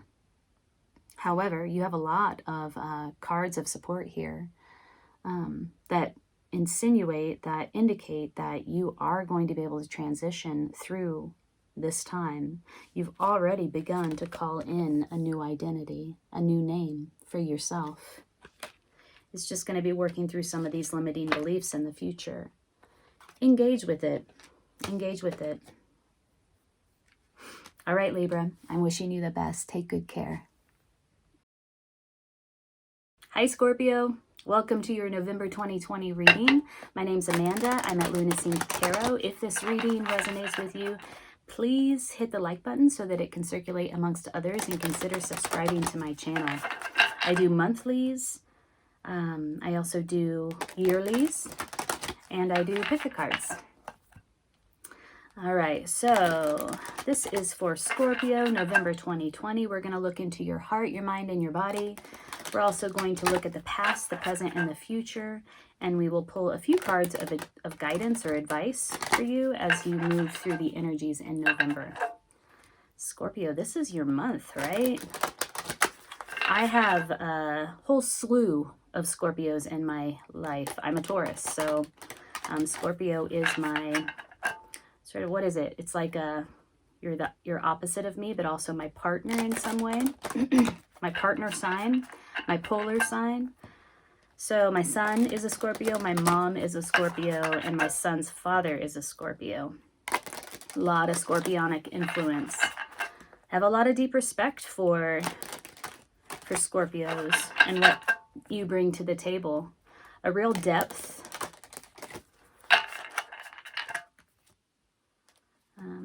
Okay. All right, let's cut this deck 3 ways and then let's sync up. All right, in the position of your heart, we have death. Ooh, major transformation, major ending. You're in the throes of a completion of some sort, a shifting of your identity. The thing that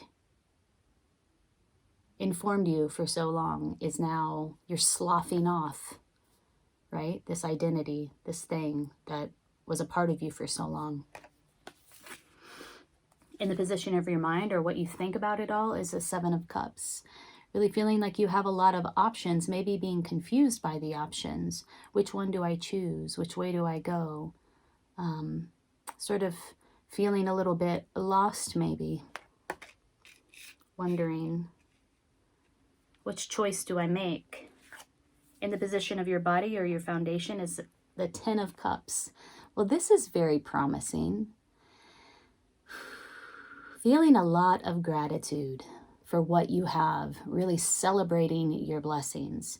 Your foundation is abundant. You have what you need, right? You have what you need in your foundation.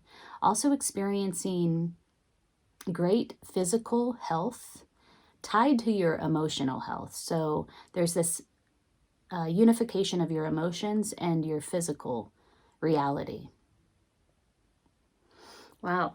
Okay, so yeah, I get the sense that you have, in your foundation, you have all of the tools, all of the resources, all of the energy that you need. You're aware of it, you give thanks for it, you have sort of a gratitude mindset, and physical vitality, physical health is yours, is available to you in November. There's some sort of unification between your emotions and your physical health, like one feeds the other, one is tied to the other. They're both dependent on one another. So your emotional health is tied to your physical health, and they need to both be in a good place in order for you to get to this status, right? 10 of Cups. This is ultimate joy, ultimate fulfillment, ultimate emotional fulfillment. In the position of your past, we have the crone. 2 major arcana showing up here for you already in November. At a crossroads, having to make a decision, having to dig deep to know which way to go. So we have 2 cards here that speak of options. The crone in your past and the 7 of Cups in what you think about it all. So yeah, in the past, really coming to a crossroads, and it's a big crossroads. It's not like which brand of soy milk should I choose. It's it's a lot bigger. It's a lot deeper. It's like a major shift in your life, and you're in the trajectory of your life, having to make a big decision and having to pull on all of your experience, pull on all of your wisdom, tap into your intuition in order to make that decision. But so hold on, let's do the future. I was about to do the progression from past, present to future, but I haven't even pulled the future card. Priestess of Discs, beautiful. Oh, beautiful grounding, unshakable groundedness. The Priestess of Discs is, gosh, surrounded by abundance, natural beauty, connected to the earth. She is the embodiment of earth energy. She kind of reminds me of the Empress. She taps into the energy of the earth in order to receive oracular visions, right? So the earth energy is the energy that she uses in order to know deeper, to know secrets deeper, to see the future. She's very, this woman is in a yogic pose. She's a mother. She's a corn goddess. Yeah, so this is your future. The Priestess of Discs, really connected to your quintessential energy, really grounded. Let's do the progression from past to future. So in the past, there was this major decision that you had to make about your life, and you had to dig deep in order to make it. In the present and in the position of your heart, we have the Death card, a completion of some sort, a sloughing off of your old identity. In the future, we have you stepping into your essential power, connecting with earth energy, very grounded in order to see the future. See how she is in this yogic pose. She's practicing this, how do we say this? She's using her body to practice this discipline in order to connect with earth energy and see the future.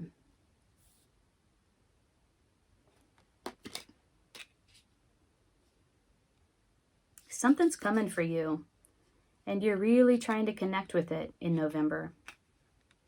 Let's pull some clarifying cards. Let's do the Osho Zen. Let's look at what you think about it all. The 7 of Cups, having a lot of options available to you. Which option do I choose? Which is the right option? Getting a sense that you are in the midst of making that decision. You're aware of the options, and you haven't quite yet chosen that one cup. Look at the one cup on top of her head with the dove of truth, the cup of love.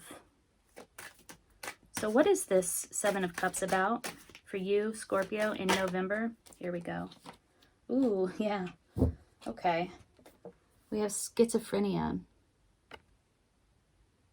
2. This is also about making a choice. 2s are about choosing between 2 options. We have 2 skyscrapers here, and we have a person suspended between these 2 options. This is also reminding me of 11, the gateway, the portal, which apparently I heard there's going to be an 11 gateway or portal open in November. So some choice here.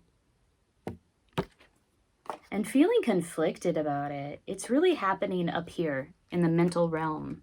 This is the suit of clouds, which is the mental realm. And this is in the position of your mind. What are these choices, these options, and feeling confused by them, feeling fragmented by them? All right. I really want to know more about what that's about. Let's use the Gilded Tarot. 7 of Cups. What are these choices? What do these choices pivot around is my question. I want to dig a little bit deeper into this for you, Scorpio. What are these choices pivoting around? What do these choices have to do with? What is the fundamental issue behind these options and this decision? It's about who you want to become. It is about an identity. Sorry. Queen of Pentacles. Priestess of Discs. These are the same two cards. This is in the position of your future. This is clarifying this decision that you have to make. And it's in your mind, what you think about it all, where your mental state is at. And I ask the question, what issue does this decision-making process have to do with? And the Queen of Pentacles came up. This has to do with you stepping into your own power and becoming the person that you are naturally meant to be. Very independent. Very surrounded by abundance. This is in your foundation, this abundance energy. Giving thanks for this abundance energy. Some sort of like, I see that it's here for you, right? I feel like this is already you, but it's in the position of your future, and it's also clarifying this issue around this decision-making process. So there's something here that's at the same time that it's already in your reality. It's something that you're questioning or haven't quite stepped into yet. Maybe you're still here in this energy, right? The sloughing off of a former identity. What is this former identity about? What are you sloughing off? Let's clarify the Death card for you, Scorpio. November is all about sloughing off, right? It's the end. We're approaching the end of the year and the end of a cycle. Okay. We have a lot of cards here that came out to clarify death. Page of Wands.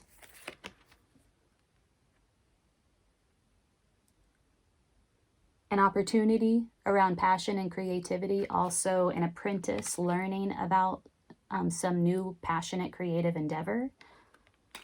Clarifying the Death card. The Magician. Having the tools and the energy and the resources that you need to manifest something into reality. The King of Pentacles. Ooh, this is your counterpart, right? You are becoming the Queen of Pentacles. There might be somebody that has triggered this sloughing off of your identity. Or maybe you're attempting to meet somebody's energy. Somebody supporting you in some way. And then the High Priestess. Okay, so we talked about 11. We talked about the gateway, the portal that's happening in November. And also this decision. See two, walking through a gateway. You see the 2 pillars behind her. Connecting with your intuition. There was something that you felt intuitively. I think you need to bring that intuitive knowing into reality. There's steps here that have yet to be taken to bring this sloughing off of your identity, this completion, into physical reality.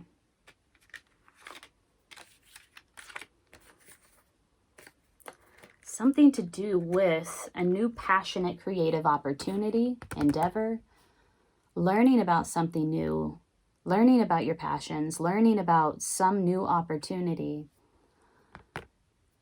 This manifestation energy here with the Magician and the King of Pentacles being your counterpart, like trying to match that energy. And then finally, the High Priestess. Remember, this is all clarifying the Death card, which is in your present and also in the position. Gosh, if I can't pick this up. Also in the position of your heart. This is what's happening. This is like the fundamental issue that's happening like right now, in the ever-present now for you. We have the Queen of Pentacles and the King of Pentacles. You might wonder whether you want to be entering into some sort of relationship or agreement with a King of Pentacles type. It might require you to make some sort of big change that you hesitate to make, or you don't quite understand how to make. Wow. Let's pull a guidance card for you, Scorpio. I want to work with the Goddess Guidance Oracle cards. Let's pull a card for you that talks about your approach. Some guidance for your approach through these energies in November. Did I flip one up here? No. Let's keep going.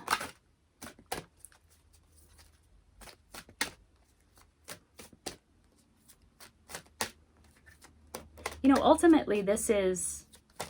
I see that you have a lot of strength and power around you in November. You have the Ten of Cups in your foundation, ultimate emotional fulfillment, also surrounded by a great deal of abundance and giving thanks for it. It's just this decision that is putting a glitch in your thinking. Isolde, undying love. The love that you have shared is eternal, regardless of the situation.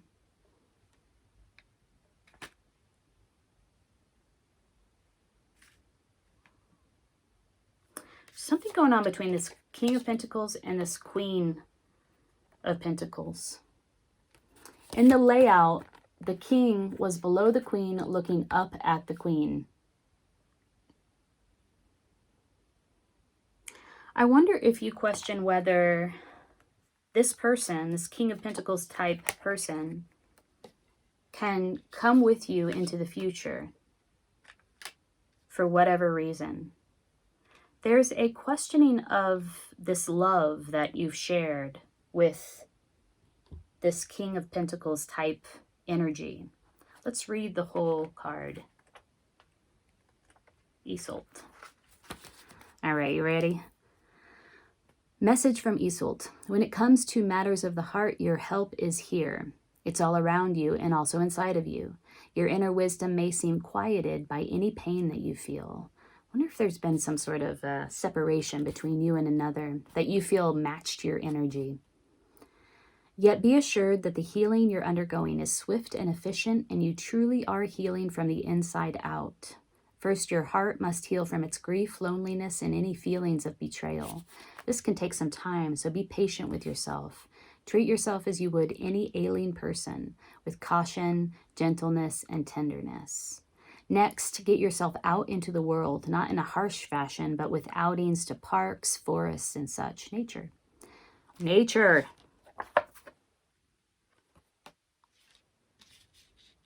It's like a stepping into your own energy. And he's watching you. The King of Pentacles is watching you. Okay, what else? Nature is the great healer you see. Nature is the great healer you see. That's why I'm frequently amidst the flowers and trees. Although they may seem quiet on the outside, they're quite talkative when you breathe and simply ingest their magical tones in conversation. Spend time among the forest and trees as well as the plants and animals, and you'll regain your foothold upon this planet. What did I say about this Priestess of Discs? Tapping into earth energy in order to see the future, stepping into your quintessential power. So connected to earth energy. You'll revive your sense of spirit and your desire to tread among the living once again. I promise you that your heart will mend and that you'll also help others in this fashion along the way. Various meanings of this card. Love from your romantic partner is eternal regardless of outward appearances. You're healing from a breakup. You're healing from some other type of loss. Let go of an old relationship to make room for a new one. The love that you send into the world is an important part of your divine purpose. Wow. Your deceased one, loved one, is happy and sends you love. Okay. So there could have been a breakup, a separation between you and somebody that you loved very dearly. Because we have the King of Pentacles and Isolde clarifying the Death card in the present moment. That's a completion, an ending, a sloughing off of an old identity, an old way of doing things, potentially an old connection, a past connection, in order to step into your power. Maybe the conflict is you don't know if you want to let go. Holding on to the past, even while the future is in your face. What happened here? Let's clarify some more. What happened here between you and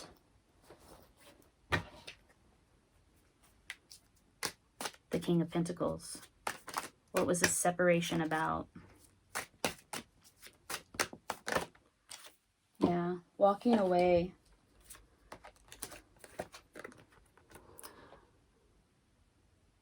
Some sort of arrogance or egoic situation.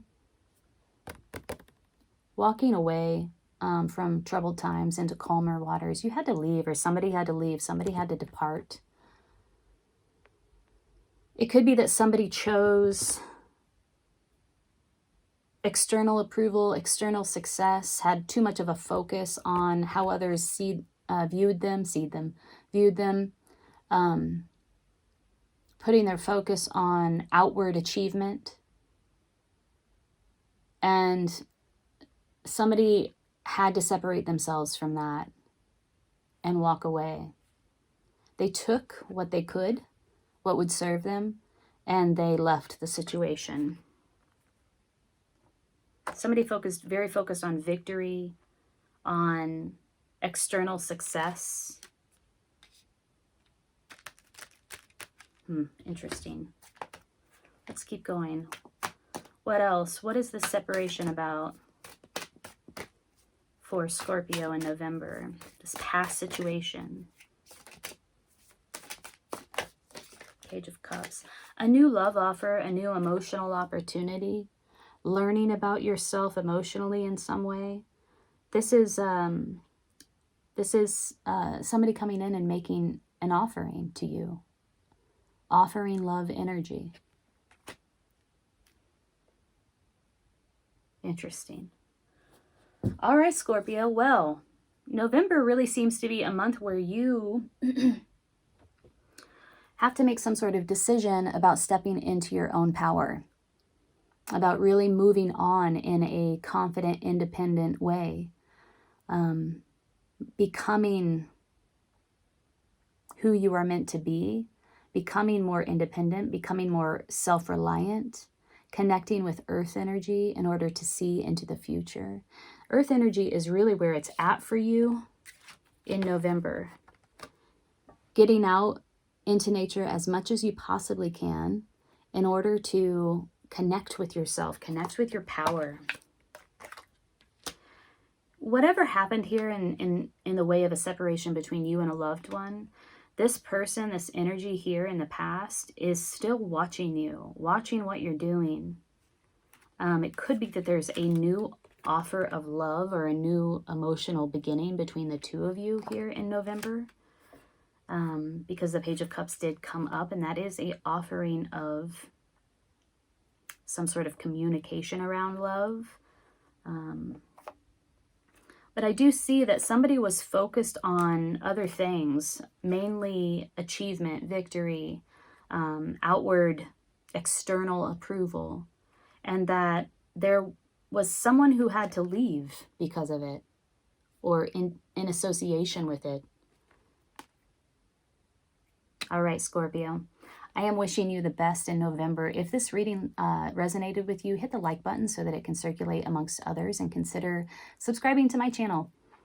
I am wishing you the best in November. I I know that you have the strength and the power to step into your power. That's what you are being called to do here.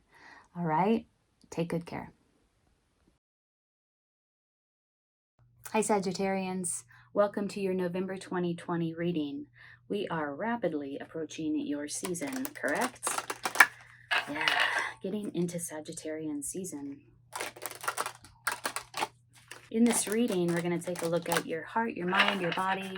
We'll look at the past, the present, and the future, and we will pull a few cards of advice or guidance for you as we move through November. I'm just going to shuffle for a bit. So today is November 5th. It is 2 days after the election, and we still don't have results back. I woke up this morning really early, and I thought for sure we'd have results. And so I checked my phone while I was still lying in bed, and no, we don't have results. So not all of the counts have come in yet. I don't know about you, but yesterday I was feeling way out of whack energetically, and so was my son. We were both really fatigued, and I was feeling very emotional, very high anxiety, also deeply sad, and just really having a hard time focusing. I think definitely I was picking up on the collective energy and feeling it in my body, and same thing with my son. It was sort of inexplicable. You know, it was like we felt sick, but not sick. So we both took these really long Epsom salt baths and just tried to take it easy throughout the day. And then I went to bed early and woke up and had a really good night's sleep. So I'm ready to go. I'm ready to go for you. But yeah, I just wanted to mention that because I don't know if you all were feeling that too, but it was really strong over here for us. And I know that a lot of us are feeling the effects of waiting for the election results, and feeling the effects of just all of the collective trauma that we've experienced this whole year, where it comes to a lot of different issues. So yes, I'm sending you really beautiful, positive, clear, strong, loving vibes. All right, so let's get into this. If this reading resonates, please hit the like button, share this reading with others, comment if you can. All of that helps to elevate my work, helps me to keep doing this, and helps other people to see these videos. So I really appreciate that. Thank you so much. Let's go. That's a pretty good shuffle, don't you think? So splitting the deck 3 ways. Sagittarius, November 2020. In the position of your heart, we have the Magician. Oh, this is beautiful. This is a beautiful start.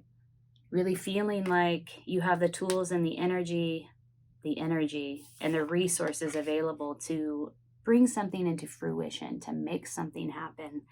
It's a harnessing of energy, bringing an energy down to earth, manifesting it into reality. Strong intention backed by will, backed by action. This is great. This is in the position of your heart and also in the position of the present moment. In the position of what you think about it all is the Priestess of Cups. Deep in your feels, strong container around your emotions. And this is a positive container. This is an emotional repression. It's a wise use of your emotional energy. It's using your emotions, backing your intention, backing your action with your emotions, connecting the two, your emotions with your intention. You know that that's what it takes to bring this thing into reality. If you are using visualization, feel what it will feel like when this thing that you're working on is here with you now. Feel the feelings. This is wise use of emotional energy. Combining emotion with your intention, with your visualizations. There may be somebody around you as well you may be thinking about, because this is in the position of your mind. You may be thinking about a person who is providing assistance to you in some way where it comes to your emotions, a therapist, a counselor, somebody who's bringing emotional wisdom to you, emotional knowledge, supporting you in that way. In the position of your foundation, woo, we have the Ace of Swords. This is gorgeous. This is clarity. This is clarity of thought, clarity of communication, a new beginning, a new opportunity where it comes to your identity, some new idea, some new thought that you're having. But it's very clear. It's crystal clear. Look at this diamond body surrounding her, this woman in this yogic pose. Look how sharp and pointed this is. This is clarity, ultimate clarity about something new. That's in the position of your body or your foundation. So this is the foundation of the reading, this sort of clarity that you're cultivating. It's a new opportunity to get clear about something. All right, so in the position of your past, we have the Son of Swords, disconnection from heart. So focused on, so the Son of Swords is all about achievement, right? Conquering. I'm going to conquer this thing that I want. I'm going to get everything that I want. And I'm going to do it through force, and I'm going to do it through will, and I'm going to do it by taking action. And what I see is what I get. And there's a disconnection from your heart, from your emotional, from your heart space, from the emotional plane. We know that the best way to manifest something, to get what it is that you want, is to connect your emotions with your intention and with your action. So it needs to come from the heart. It needs to come from, you need to be connected with your emotions. In order to even, like he may be getting what he wants, right? He may be getting what he wants, but does he enjoy it when he gets it? That's the point here. Notice also there's a 5-pointed star, a downward facing 5-pointed star, which indicates devil energy, just like misalignment, evil. I'm not saying you're evil. It's malintent. This is in the past.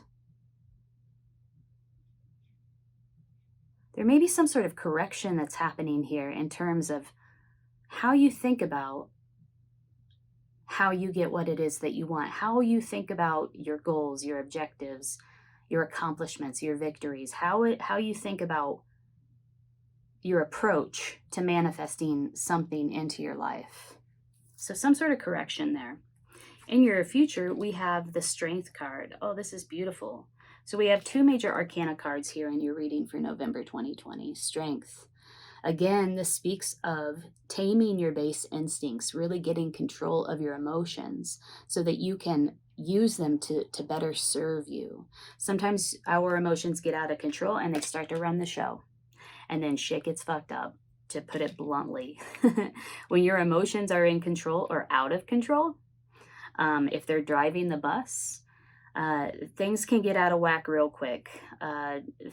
Relationships can get dismantled. You can destroy things really easily. This is wise use of emotional energy as well. Just really taming the beast, right? Taming your base instincts, taming your emotions, and using them, employing them on your behalf. Okay. Let's do a recap here. So in the position of your heart is the Magician, bringing something down to earth, making something real. Having the energy that you need to do that, and also doing it in sort of the proper way, right? In an effective way. Effective is a better way to describe that. In the past, there was some sort of disconnection. You got what you want, but you didn't really enjoy it, and that's because you were disconnected from your heart space. You or an energy around you, doesn't have to necessarily be you, but there's this energy of a disconnection from the heart space. How do I get what I want? Like, that's the main focus for the Son of Swords. I just want to get what I want. That's the only thing that's important to me, and really taking it, but feeling disconnect or a total disconnection from compassion, empathy. Now we're in the space in the present moment of really connecting with how we get what we want, how we manifest this thing that we want into reality in sort of an appropriate way. Wise use of emotional energy. Maybe somebody has come in to help you with reconnecting to your emotions. A therapist, a counselor, a friend who has this Queen of Cups energy, this ability to really be aware of their emotions and to contain them in order to do work in the world, magical work in the world. And then in the future, we see you taming the beast. We see this energy of really learning how to control your emotions to serve you, to serve your goals, to serve your objectives. In the position of your foundation, we just have this clarity. It's a new way of seeing something. It's a new way of thinking. It's a new identity. And it's very clear. It's very pointed. It's very sharp. There's this beautiful diamond body clarity for you in your foundation. I feel like you're learning how to do something in a totally new way. And you're it's master level, right? It is master level. We have the Magician. That's a major arcana card. It's like really learning how to do something expertly. Okay. All right. This is great. So, Sagittarius, let's clarify some things. Who is this Priestess of Cups? What is this Priestess of Cups energy and what you think about it all? Where your mind is at. Either you're thinking about this person, somebody's coming in or is around you in your house, in the context. Whoa. Or this is the energy you're embodying. Ooh, Queen of Swords, making a decision. Really very concise. Cutting something out. Justice, legal matters, options, confusion, doubt, uncertainty. This is emotional uncertainty. This is emotional confusion. I do feel like somebody's coming in to help you with establishing this clarity that's in your foundation, bringing you the tools that you need or the support that you need to get to this place of emotional clarity. And then we have a new emotional beginning. This is all clarifying the Priestess of Cups in the position of what you think about it all or what you're thinking. Wow.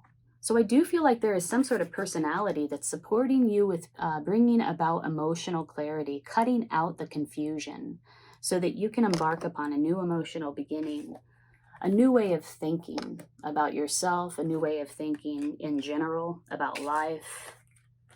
Wow, that's cool. All right. What is this thing that you're attempting to manifest? I know so far this reading has been a lot about the approach that you're taking or the energies of manifestation. And it's sort of, we have these polar opposites, the Son of Swords, which is getting what you want, but feeling disconnected from it at the same time. And then the Magician, which is having the tools and the energy and the resources you need to harness this power to bring this thing into reality. And it's like, it's innate and it's native and it's natural and it's appropriate. So what is this thing that you're attempting to manifest here in November 2020? Sagittarius. Having the strength, taming some sort of base instinct that has really been running the show for you. Really been driving the bus and not to your best benefit, not to your highest good. So finally getting in control of that. The Empress popped up. We have 3 major arcanas here in this reading now. No, 4, because with the Fool. I love this. I love this for you. All right. So we have the Empress, clarifying strength. This is the card we're clarifying here. No, sorry. The question we asked was, what is this thing you're manifesting? We have the Empress. We have the 6 of Swords. And we have the Fool, moving away from something, moving out of turbulent waters into calmer waters, moving away from a situation that was just over. It no longer served you. You had to let it go. Maybe it's this thing, moving away from this way of doing something that is not working for you. Stepping into this. This is really, for me, this card is about stepping into your power, your quintessential energy, and radiating that to others. There's a sense of abundance, fertility. This is the divine feminine energy, a sense of healing and community, stepping into your power, your Empress energy. And then we have a new beginning, carefree, new beginning, new opportunity. And this card is really saying, hey, whatever this thing is that you're manifesting, you are manifesting a new beginning. You're moving away from something. You're bringing in a new beginning. And whatever this thing is, you need to approach it with an open heart, right? Just like this Fool, with this sort of carefree energy. I always think of the Fool card as a very wise energy, because it's fundamentally about trust.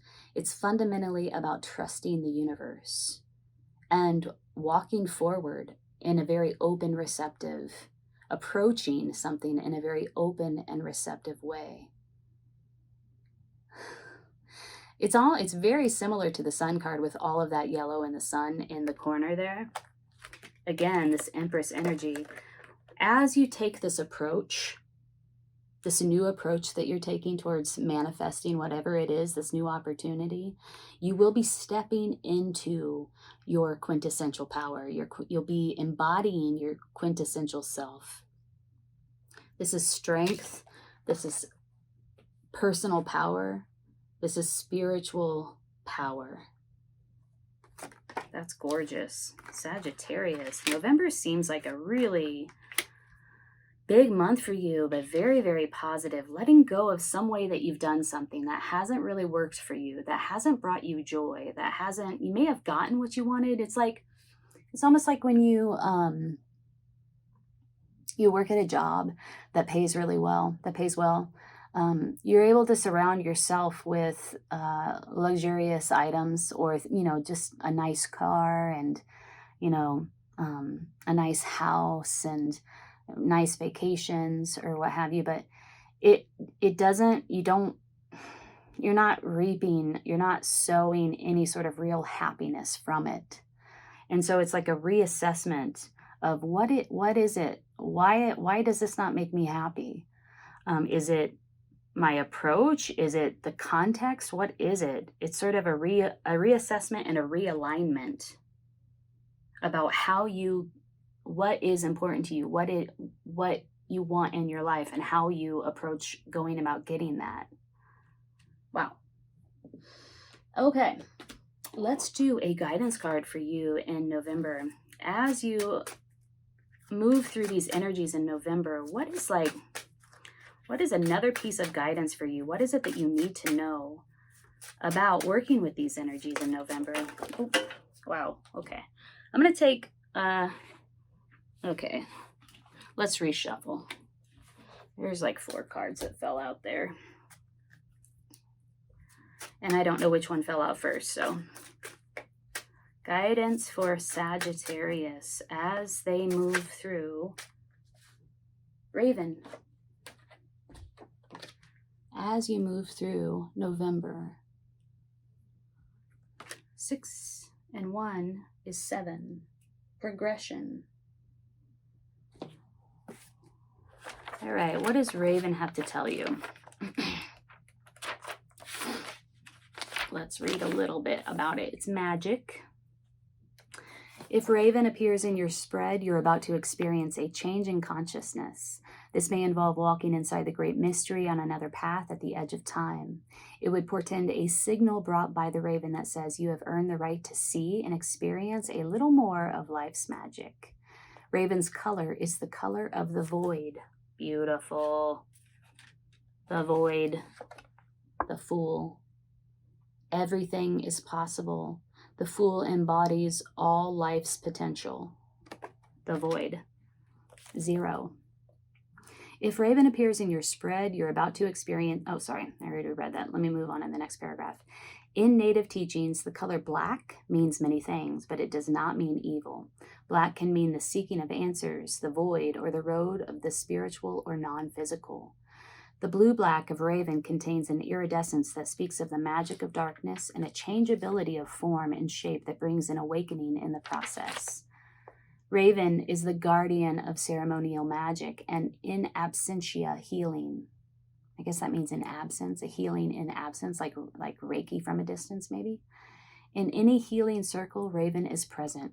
Raven guides the magic of healing and the change of consciousness that will bring about a new reality and dispel dis-ease or illness. Raven brings in the new state of wellness from the void of great mystery and the field of plenty. If you've chosen Raven, magic is in the air. Do not try to figure it out. You cannot. It's in the power of the unknown at work, and something special is about to happen. The deeper mystery, however, is how you will respond to the sparkling synchronicity of this alchemical moment. And hasn't that been exactly what we've been talking about this whole reading? Your approach, your response, how you've been doing things, doing it differently, really analyzing your approach. Will you recognize it and use it to further enhance your growth? Can you accept it as a great gift from the Great Spirit? Or will you limit the power of the great mystery by explaining it away? Remember, this magic moment came from the void of darkness, and the challenge is to bring it to light. In doing so, you will have honored the magician within. Oh, shit. Oh, yes. The magician within. This is in the position of your heart. Oh my God, that's so beautiful. That's why I love these cards. These medicine cards, they wrap everything up in such a beautiful way. They just like distill the whole reading into like this powerful, potent moment or meaning. It's beautiful. Okay, Sagittarius. Whatever you got going on here, you are on the right path to developing the approach that it will take to manifest this thing into reality, stepping into your own power. Be open, be receptive, trust the universe. All potential lies here for you in the future. Taming some sort of base instinct, some taming your emotions. You have some sort of support from someone outside of you, or an energy is coming in to support you with bringing about clarity in your life, bringing about this clarity that is in the position of your foundation, this mental clarity, a new way of thinking about your identity, a new way of thinking about yourself, just a new way of thinking about life in general.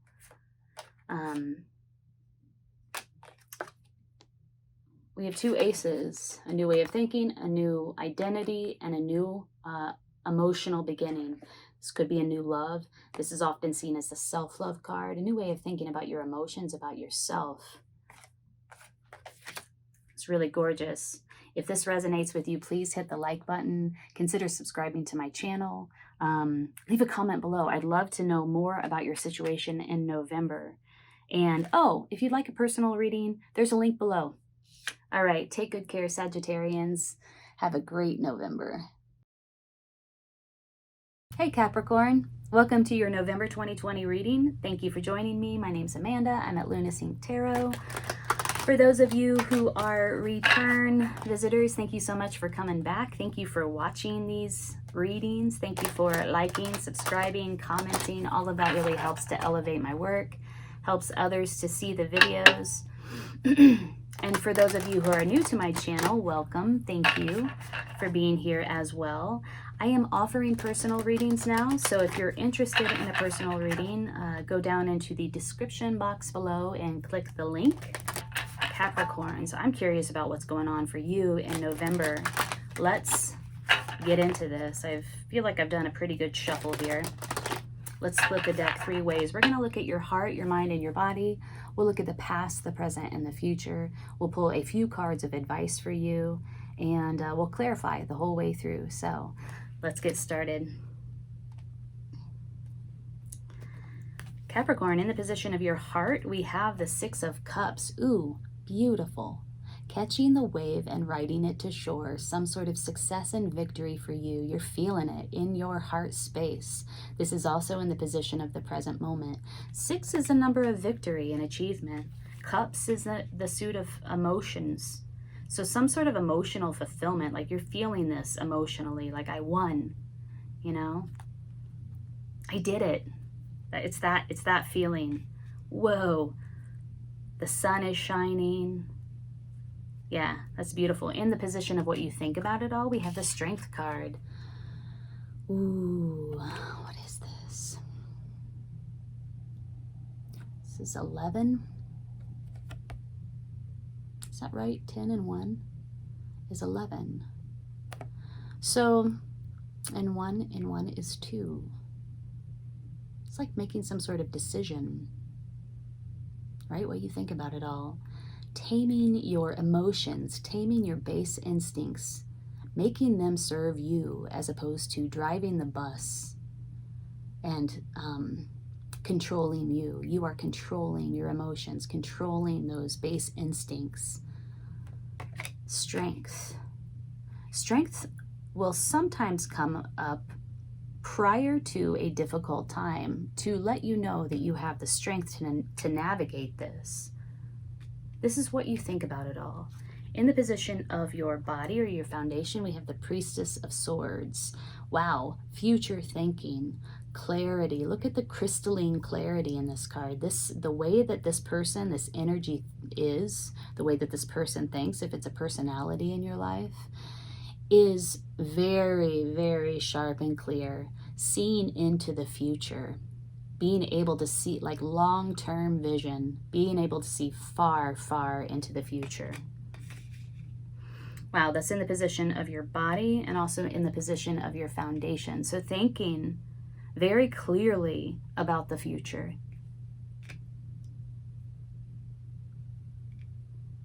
This great wisdom, this crystalline wisdom. In the position of your past, we have the 6 of Discs, an equal exchange of energy and of a healing of some sort, being open to receiving a healing of some sort where it comes to your body. But really, this is like the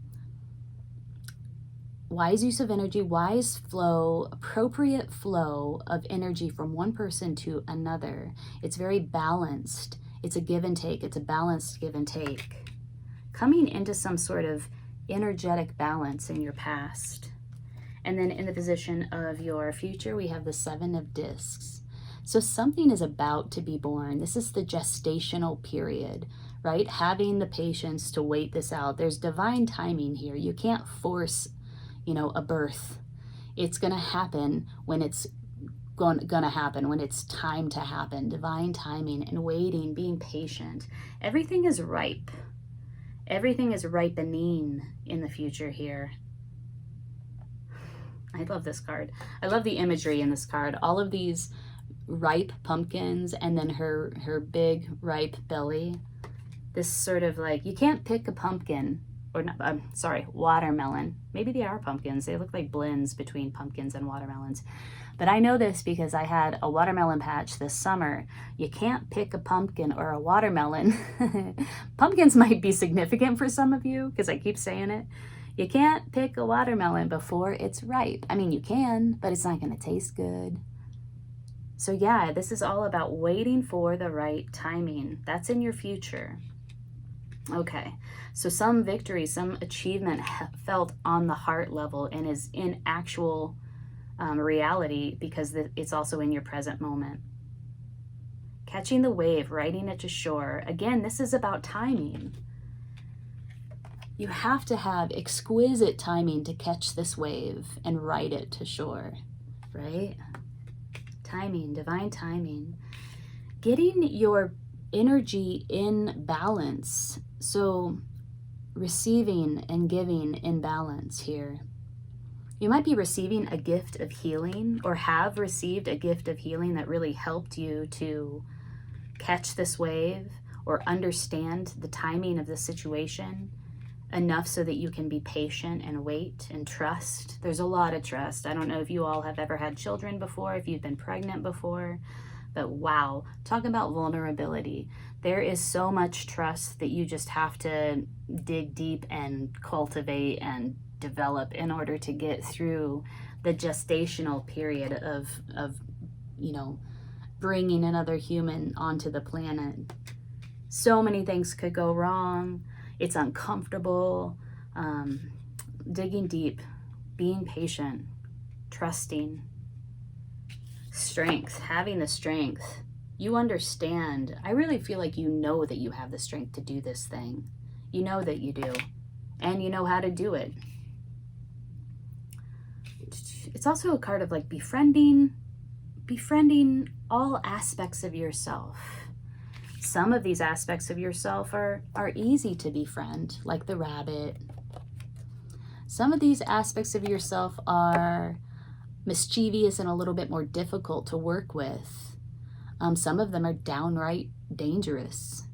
And it's about befriending all of these different aspects of yourself. Standing in your strength, bringing all of the different aspects together into one cohesive whole. Okay. And then in your foundation or your body is just like you see the future very, very clearly.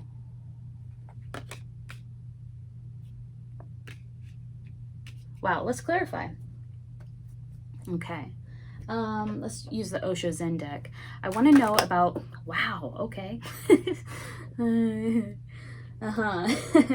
I want to know about the Six of Discs is what I was going to say. And what flew out is this thing that we've been talking about the whole time. Somebody may be pregnant, like literally pregnant and waiting. Somebody may be, their body may be about to be pregnant or at, you know, the final stages of the pregnancy. But it could be a greater message of, again, patience. It's coming through time and time again. Divine timing, patience. We have this patience card, and we have catching the wave, timing, divine timing. So the Six of Discs, this is all to clarify the Six of Discs. Source energy, yeah, again, bringing some, like bringing a life, like bringing some like source energy into existence, tapping into source energy. Or look at this is like an egg. This is like an egg about to be just radiating life. Yeah. All these signs of pregnancy having to do with your body, some sort of giving and receiving, a balanced energy, a gift of energy, a gift of life. Watch out. I mean, if you want to be pregnant during this month, this is a strong reading for you. Like somebody's bringing you some energy that will heal you in some way. Source energy. This looks very much like an egg to me. Yeah. Okay, let's keep going. I want to know about seeing into the future in your foundation. And what should we use? Let's use the Osho Zen again. You have this strong future vision. It's very clear. It's very focused. It's very wise. What is this about? What are you seeing? What do you see? What sort of future vision are you cultivating here? In your foundation, in your body, bringing about the future, a new future. Whoa. Wow. Somebody got pregnant. Somebody's about to bring a new life into being.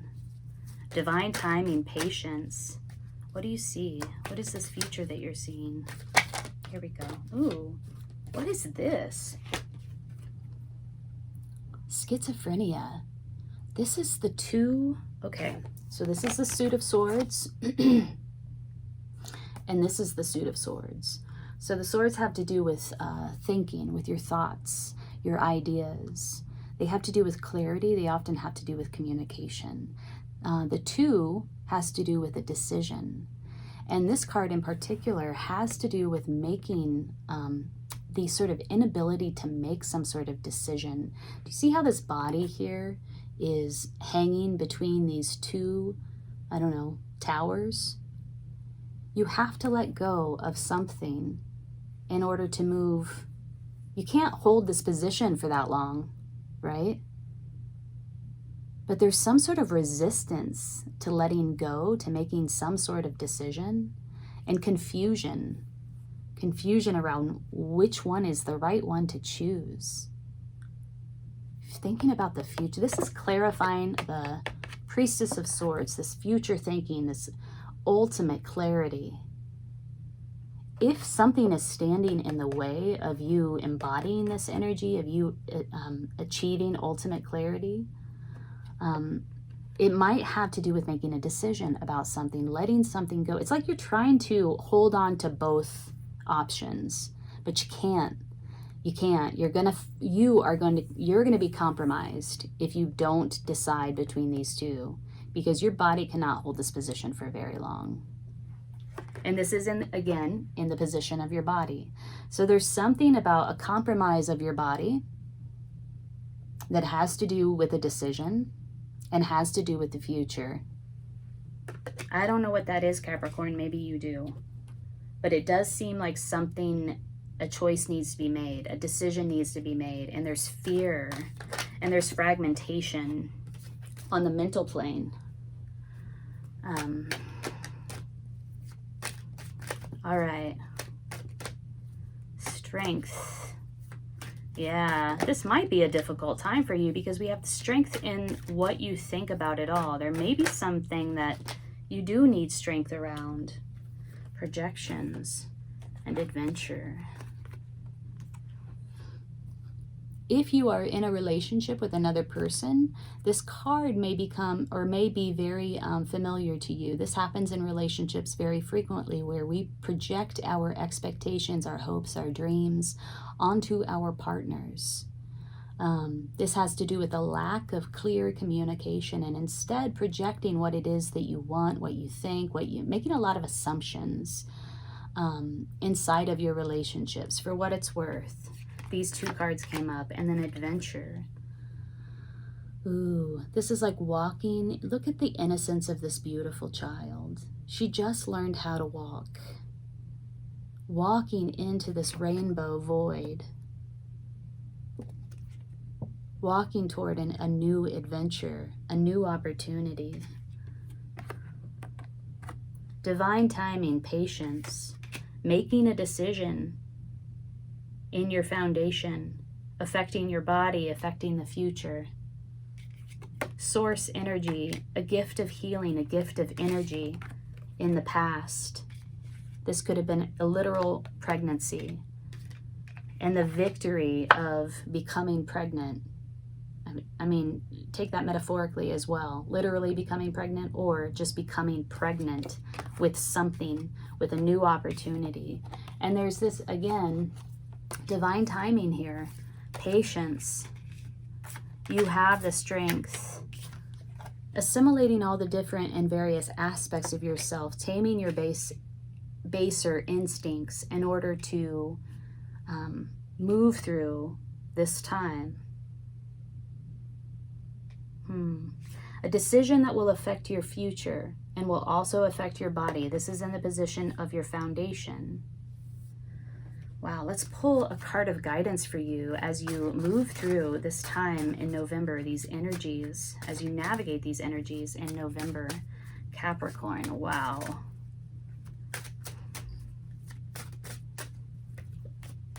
A card of guidance for you. These cards are kind of long. So, ooh, dog. I think this is about friendship or loyalty. 4 and 1 together is 5, which is the number of conflict and change. Having good support around you solid, unconditional love around you as you move through November. Let's read about dog, though. Dog. What a long-standing, deep, heartfelt relationship we've had with dogs throughout our human existence. So yes, it's about loyalty.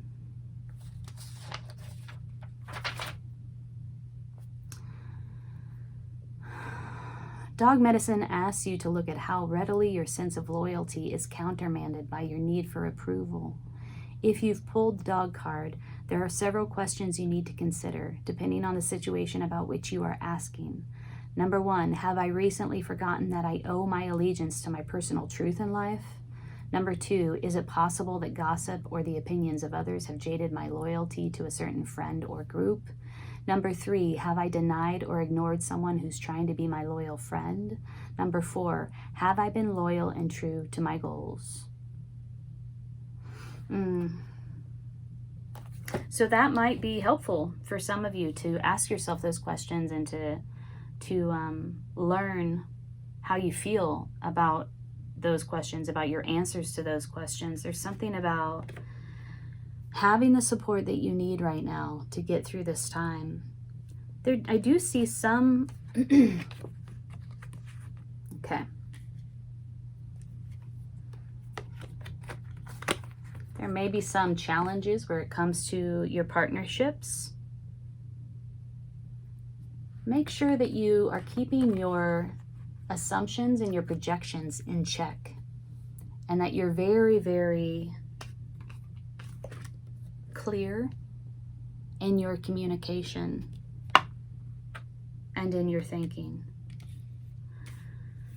Something is about to be born, whether it be an actual baby or, bringing a new life onto this planet, into your family, or if it's just something inside of you connected to the source energy that is about to be born for you in your life.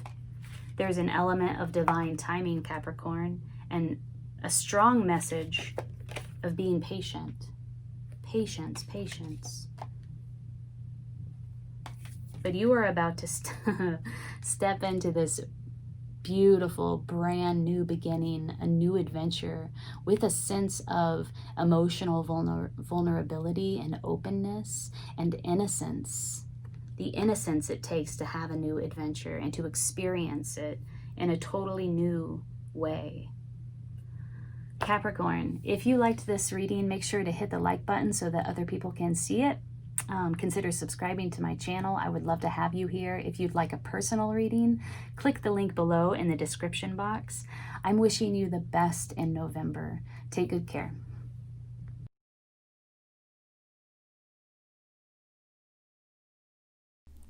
Hi Aquarius, welcome to your reading for November 2020. I just want to take a moment to thank you all for liking and subscribing and commenting on the last Aquarius reading, which was for October. It really helped that video to circulate more widely and helps my channel to improve, to be more successful. So I really appreciate that. And as a way to say thank you, I'm going to offer a free personal reading in November. If you'd like a chance at that free personal reading, just comment below. Of course, hit the like button, subscribe to my channel, and comment below. And I will put all of your names in a hat, old style, and draw a name and offer a free 30-minute personal reading. It could come via Zoom if that's your preference. We could do it in person, which would allow you to ask questions during the reading, or you can deliver your question up front and I can do a video recording like I'm doing now and send you the link. But it's a way for me to say thank you. Yeah, and I'm excited. I love to do readings for people in person, so it gives me a chance to practice my skills and to connect with you. So yeah, leave a comment below and you will be put into the drawing for a reading in November. I'm going to draw names November 15th. So like I said, this is a reading for Aquarius for November 2020. I've pre-shuffled your cards, so let's do a few last shuffles and then we'll get started. So this reading is going to look into the state of your heart, your mind, and your body, and your past and your present, and your future. And then we'll pull clarifying cards all the way throughout, and then a few cards of advice for you as you move through November. All right, one last shuffle. Let's sync up. Alrighty. So in the position of your heart, we have Justice. Ooh, hot out the gates. Justice. Those are the three fates. In the position of your mind, or what you think about it all, is the Three of Swords. Some sort of drama happening on the mental realm. So, like mental drama. You know, like when you ruminate, you go over a situation over and over again. That's this card, the Three of Swords, conflict on the mental realm. In the position of the body is the Hanged One, reverse. In the position of your past is the Seven of Swords. In the position of your future is the Priestess of Cups. All right, very interesting. So some sort of karmic cycle is coming to an end, or you're receiving some sort of karmic justice. Justice around a situation that was long-standing. This isn't becoming in tune with what is right, with what is true. This is in the position of your heart. In the position of your mind, the Three of Swords.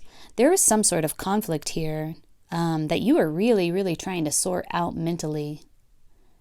This could be a third influence. It's ego at play, basically. It's verbal arguments because it's the suit of the swords. It's conflict in communication. And it's definitely playing out all up here. The Hanged One. This is in reverse. Not yet receiving the illumination that you need, or the insight that you need around this situation. It's like it's not totally clear to you yet. There was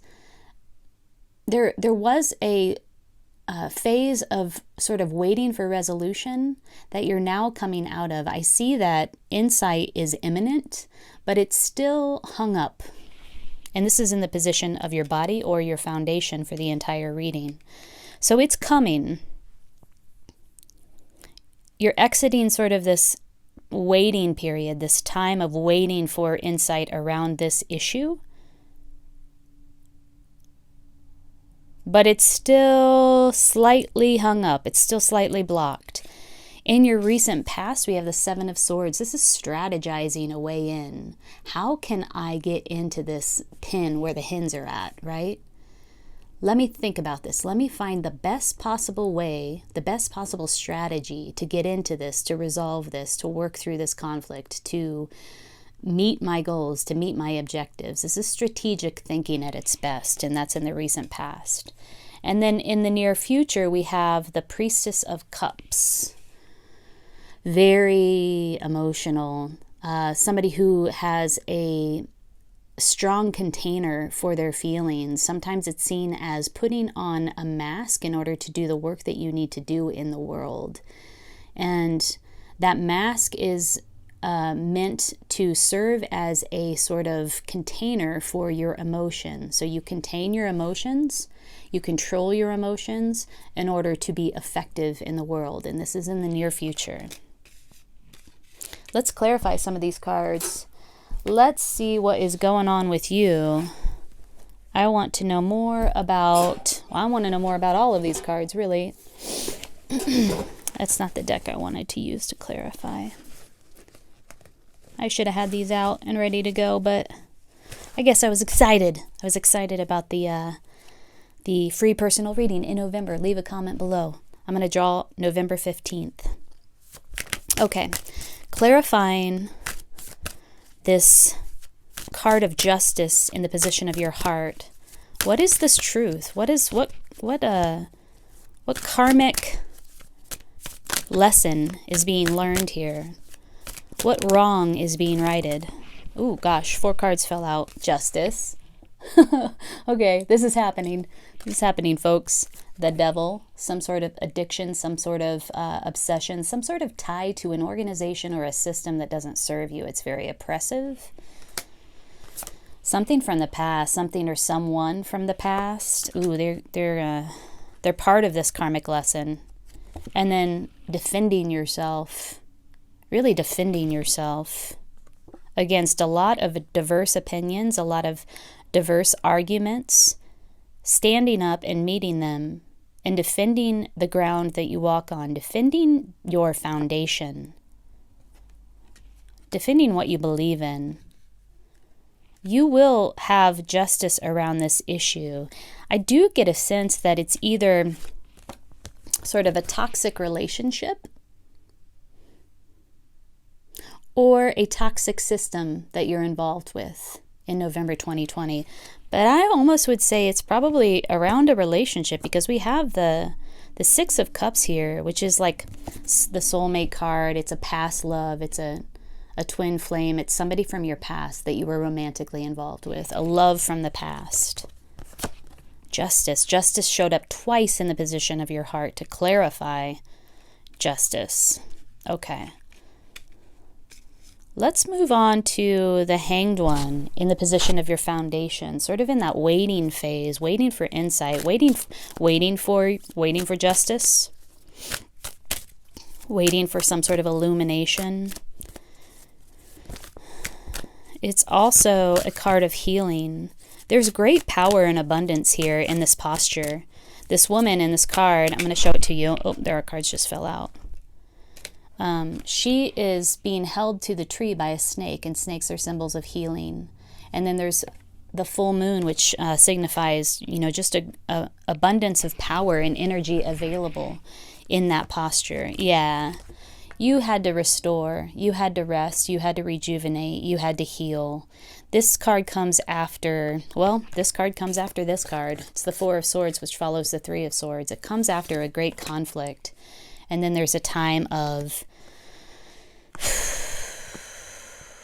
there's a kind of time of death and rebirth that happens in this restorative pose. Because see, it looks like this person is on a coffin or part of a coffin. And the Three of Swords are right above him, and then there's one sword below him. Strength, having to dig deep to get through whatever it is that you're getting through right now. Whew. You got it, though. You have the strength to get through this. It's like taming the wild beast within. It's like taming your more base instincts. Those instincts that drive you to lash out in anger. Taming your emotions. Sometimes your emotions can really drive your behavior, drive your action. This card is about taming your emotions, having more control over your emotions than they have over you. And so really being able to direct your will, direct your action in a more beneficial way that serves you. Sometimes when you let your emotions get out of control, you end up dismantling everything, and it's very destructive. So this is getting to a place where you're starting to contain your emotions. You're starting to become more in control of your emotions so that you can direct them in a way that really benefits you, which is beautiful. Seven of Swords. In the traditional deck, this is in your recent past. In the traditional deck, this is a sneaky, deceptive act. Somebody pulled one over on somebody else, right? In this deck, it's strategic thinking. So, in a lot of ways, it's very similar. Look at this fox trying to get into this hen house so that he can gobble them up, right? How can I get in there? How can I get what I want? It's somebody trying to pull a sneaky move. And who was this? Who was this person and what was happening? More clarification around the Seven of the Swords. Seven of Swords in the recent past, please. Aquarius, November 2020.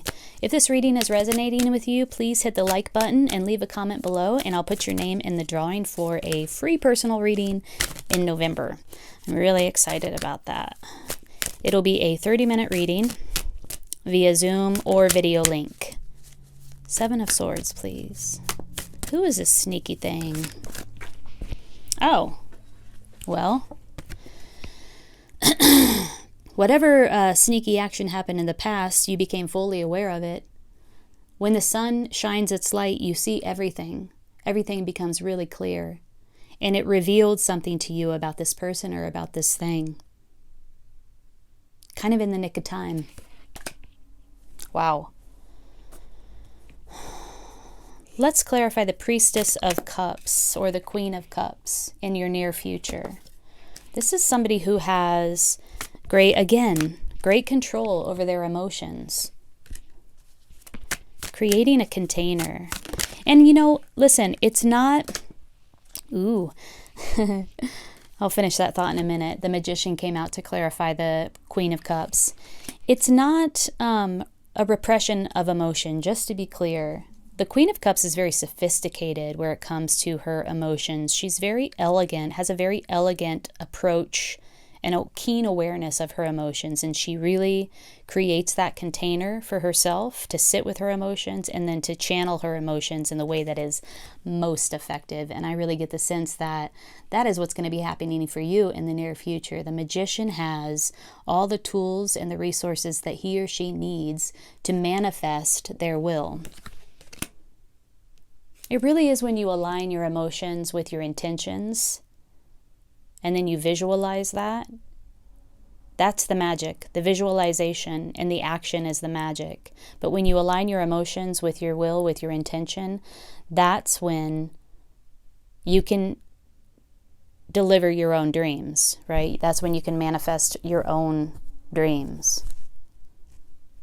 Whatever's happening here, whatever happened with this person in the past that pulled a sneaky move that became very clear to you, somebody from the past, a relationship that was obsessive, addictive, codependent, toxic, there will be justice here for you.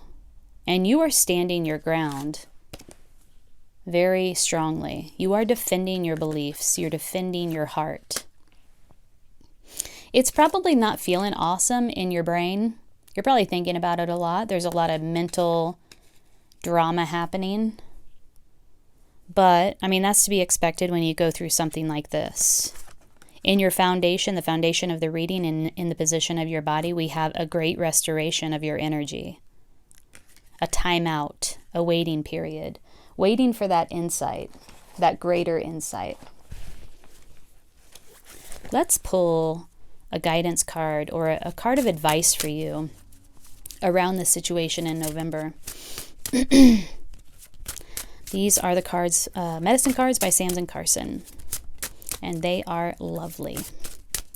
I love working with these cards. They really cut to the chase and offer just some deep, deep wisdom. It's like a deep wisdom download every time. So, advice for Aquarius as they move through this situation in November. Ooh, okay. We have Rabbit, which is about fear. And we have Lynx. I can't remember what Lynx is about, but I think it has to do with magic. We got the Magician. Let's see. Lynx 18. Let's read Lynx first. Let me see if I'm right. Secrets. Lynx is about secrets. Oh yeah, a secret was definitely revealed in your recent past. A revelation of some sort of sneaky, deceptive, manipulative move. All right. If you've pulled the Lynx card, you can be sure that secrets are afloat. If this is your personal medicine, you should listen to your higher self. Oh yeah. That's what this is right here. In your foundation, listening to your higher self. Be still and pay attention to the revelations you receive either in the form of mental pictures or through a high singing voice in your inner ear. Perhaps you will receive information in the form of omens. You can be sure that Mother Earth is signaling to you in some manner. If Lynx is at your door, listen. Brother or sister Lynx can teach you of your personal power and of things you've forgotten about yourself. Lynx can lead you to lost treasures and connect you to forgotten brotherhoods or sisterhoods. That's cool. Some medicine people believe that the Sphinx of ancient Egypt was not a lion, but a lynx. This lynx does not say much. With an enigmatic smile, the great cat watches over the sands of forever. It's like a Mona Lisa smile on the lynx. Okay, yeah. So somebody's trying to pull something over on you, but you see right through it. There's been a revelation about something or someone. So let's look at Rabbit. Rabbit is the other card that fell out for you. I am very familiar with rabbit. I pull rabbit all the time. I have rabbit talismans all over my house, unwittingly. I guess I didn't realize that rabbit was one of my totem animals until I kind of did a clean out recently. And I had all of these rabbit, like, stuffed animals and, like, little talismans. Okay, so rabbit. Here's the lesson. If you pulled rabbit, stop talking about horrible things happening and get rid of what if in your vocabulary. This card may signal the time of worry about the future or of trying to exercise your control over that which is not yet inform the future. Stop now. Write your fears down and be willing to feel them, breathe into them, and feel them running through your body into Mother Earth as a giveaway.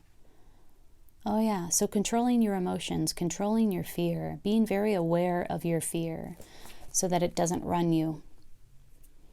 And it doesn't, your fear doesn't manifest into reality. Be very careful in the near future what you are visualizing, you know. Be very aware of your emotions, because your emotions help to pull in your reality. And this is a signal like, hey, check your fears. Check your fears. Take care of your fears. Become friends with your fears. Write them down. Be willing to feel them. Become very familiar with them. Because if you do not befriend your fears, they run the show. All right, Aquarius, I hope you enjoyed this reading. If you did, hit the like button. Please feel free to subscribe to my channel. I would love that. And remember to leave a comment below if you would like to be entered into a drawing for a free personal reading in November. I will pull names on November 15th, and I'll reach out to you and we'll get started with that. I'm very excited. I hope you have a beautiful month ahead. Take good care. Hi Pisces, welcome to your November 2020 reading. Thank you for joining me here. My name's Amanda. I'm at Lunasync Tarot, and I am excited about doing this reading for you. So I pre-shuffled your cards. I'm going to do a final shuffle here. Split the deck 3 ways. We're going to look into your heart, your mind, and your body. We'll also look at the past, the present, and the future. And we will pull a few cards of advice or prescriptive guidance for you as you navigate the energies in November. If this reading resonates with you, please hit the like button and consider subscribing to my channel. Every like, every subscribe, every comment really helps to elevate my work and increase the visibility of the channel. So I very much appreciate your support. All right, Pisces. Let's sync up. Let's split this deck 3 ways and we'll get started. In the position of your heart, we have the 3 of Wands. Oh, this is beautiful. This is about communication and creativity, sort of really learning how to express yourself like these children are doing through art, through artistic means, through their creative expression. 3 is a number of harmony. Wands is the suit of passion and creativity. That's in the position of your heart and also in the position of the present moment. In the position of your mind and what you think about it all, we have another 3. A 3 of Swords in reverse. Coming out of some sort of mental conflict or some sort of anxiety experienced on the mental plane that is lessening at this time, resolving at this time. Getting in control of your anxiety. You know that you need to. You know that you're doing that. It's happening and you're aware of it somehow. Cutting out the drama, the mental drama. In the position of your body or your foundation, unbelievable. Another 3. 3 is a big number. 3 is a number of, it's one of the most stable structures, the pyramid, the triangle. All 3 planes have to work together, right? They support one another. And so it's about collaboration. It's about harmony, collaborating in harmony with one another. So in the position of your body or your foundation is the Three of Discs. This is working together to create something that's long-lasting. Every person in this collaboration has their role. They're at the same time separate, but also very integrated with one another. Each role integrates with the other. Each responsibility, each task is dependent on the other. So this woman down here is handing the brick to the middle woman. The middle woman's handing the brick to the top woman. The top woman is putting the brick on top, and they're building something together. This is in the position of your body and also in the position of your foundation, the foundation of your reading. 3 threes in your heart, your mind, and your body. Let's look at the past. In the position of your past, we have the Daughter of Swords, calling in a new name. Really like tapping into that sort of elemental air energy, thoughts, ideas, verbalizations, communication, in order to pull down some sort of power, some sort of energy, swift moving energy. The daughter is new to the craft. She's an apprentice of sorts. She's learning about her power. She's learning about the power that is native to her. And so she's practicing in this card. She's practicing that native power, harnessing that energy that is most familiar to her in order to call in sort of a new name for herself. Interesting. This has to do with identity. And this is in the past, like a new identity and like taking charge of a new identity, taking charge of your energy to pull in, to call in a new aspect of yourself that you're ready to explore. I mean, the card that follows is about creative self-expression, right? Learning how to express yourself creatively at the very beginning stages of that. In the future, we have the Ace of Discs, a brand new beginning in the physical world. Sometimes this is a baby. Sometimes this is a house, a new opportunity, a new beginning where it comes to career. This is like, look at how this is a comfy home. It could be a move for you in the future. So I always have to call attention to the fact that this baby's holding a cheetah. That's this baby's familiar. This baby is the Magician. This baby turns into the major arcana card, the Magician. The Magician wears the skin of the cheetah. And so there is this sort of manifestation energy, bringing something ephemeral, something out of the air, and concretizing it into reality, turning it into something you can see, taste, touch, hear with your senses, something very sensorial, solid. Has to do with creative self-expression. There's some aspect of self-expression that is essential to this progression from past, present, future. New identity, calling in a new identity, using the energy that's native to you in order to pull down something into tangible reality, a new beginning, a new opportunity. And creative self-expression, some passion, some creativity is essential to this progression from past to future. Wow, the 3 threes, they really stand out to me. Threes. Let's clarify some of this, shall we?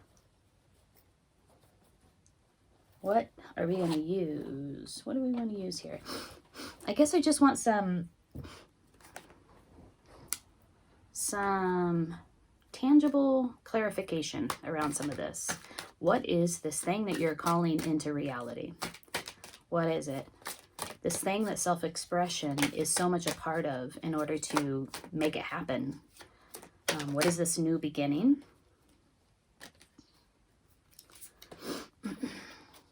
What is this physical manifestation that we see in this progression from past to future for you, Pisces? A new home, a new baby, a new career, a new vocational opportunity. Whoa, these cards are jumping. Here we go. Oh, this has to do with, there's multiple interpretations, and this is a general reading, so I'm going to give it to all of you, or give you all of them. Give it to all of you. It could be an actual love situation. It could be a lover. It could be a soulmate connection. It could be a unification of different aspects of yourself so that you can take it to the next level, a next leveling of yourself in some spiritual sense. Let me look at this card. There is openness and receptivity. There's healing associated with this card. And there's expansion and positivity. And so we wanted some tangible clarification around this thing that you're calling down into physical reality, this thing that you can sense. It's tangible, right? This tangible thing. And we got the Lover's card. Is this a love relationship that you are manifesting? It has something to do with, in the position of your heart, creative self-expression. Let's keep going. I want some more clarification on all of that.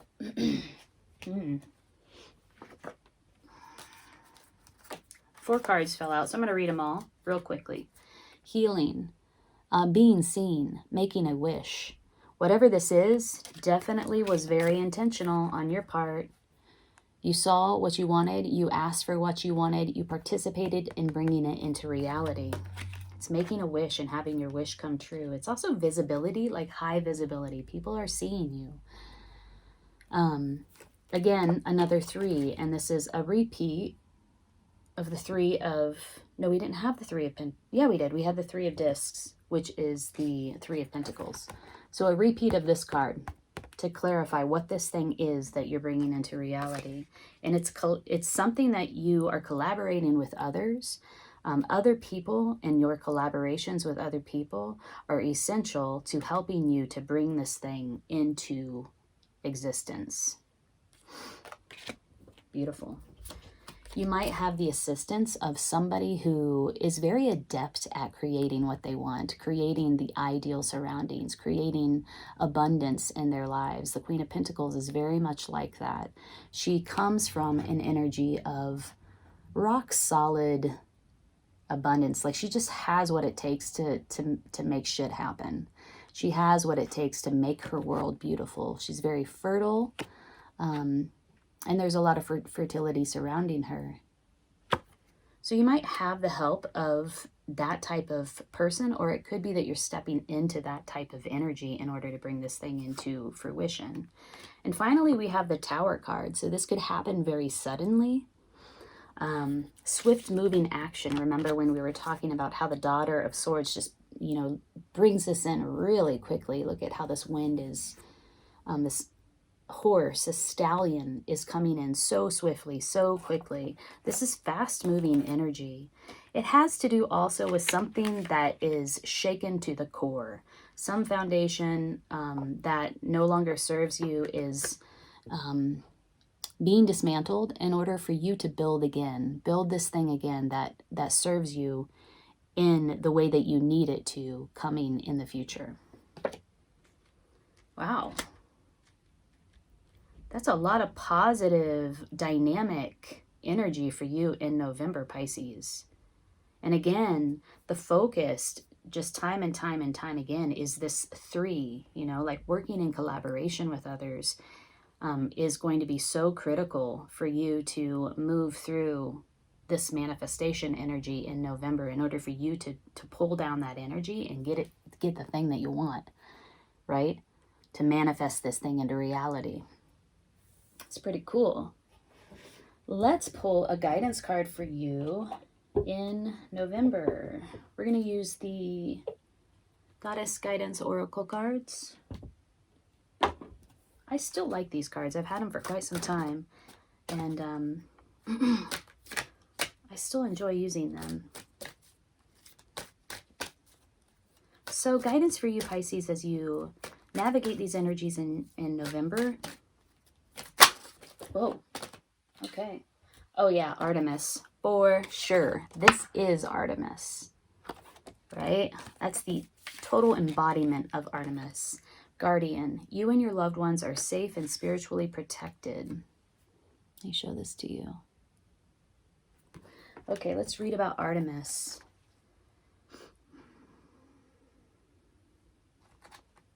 That's beautiful energy. This is a goddess that you can actually work with in meditation and sort of work with embodying her energy. Learn about her and then embody her, connect with her essential energy through meditation. Like me, you have a sacred mission to spread love and light. Yet this isn't a position that comes from tension or worry. Instead, the gentle essence of a joyful heart and light-hearted laughter sets your power into motion. Why would there be any tension in your mind or system unless you believe that you are somehow unsafe? So yes, letting go of worry, letting go of anxiety, letting go of tension in the mental plane, on the mental plane.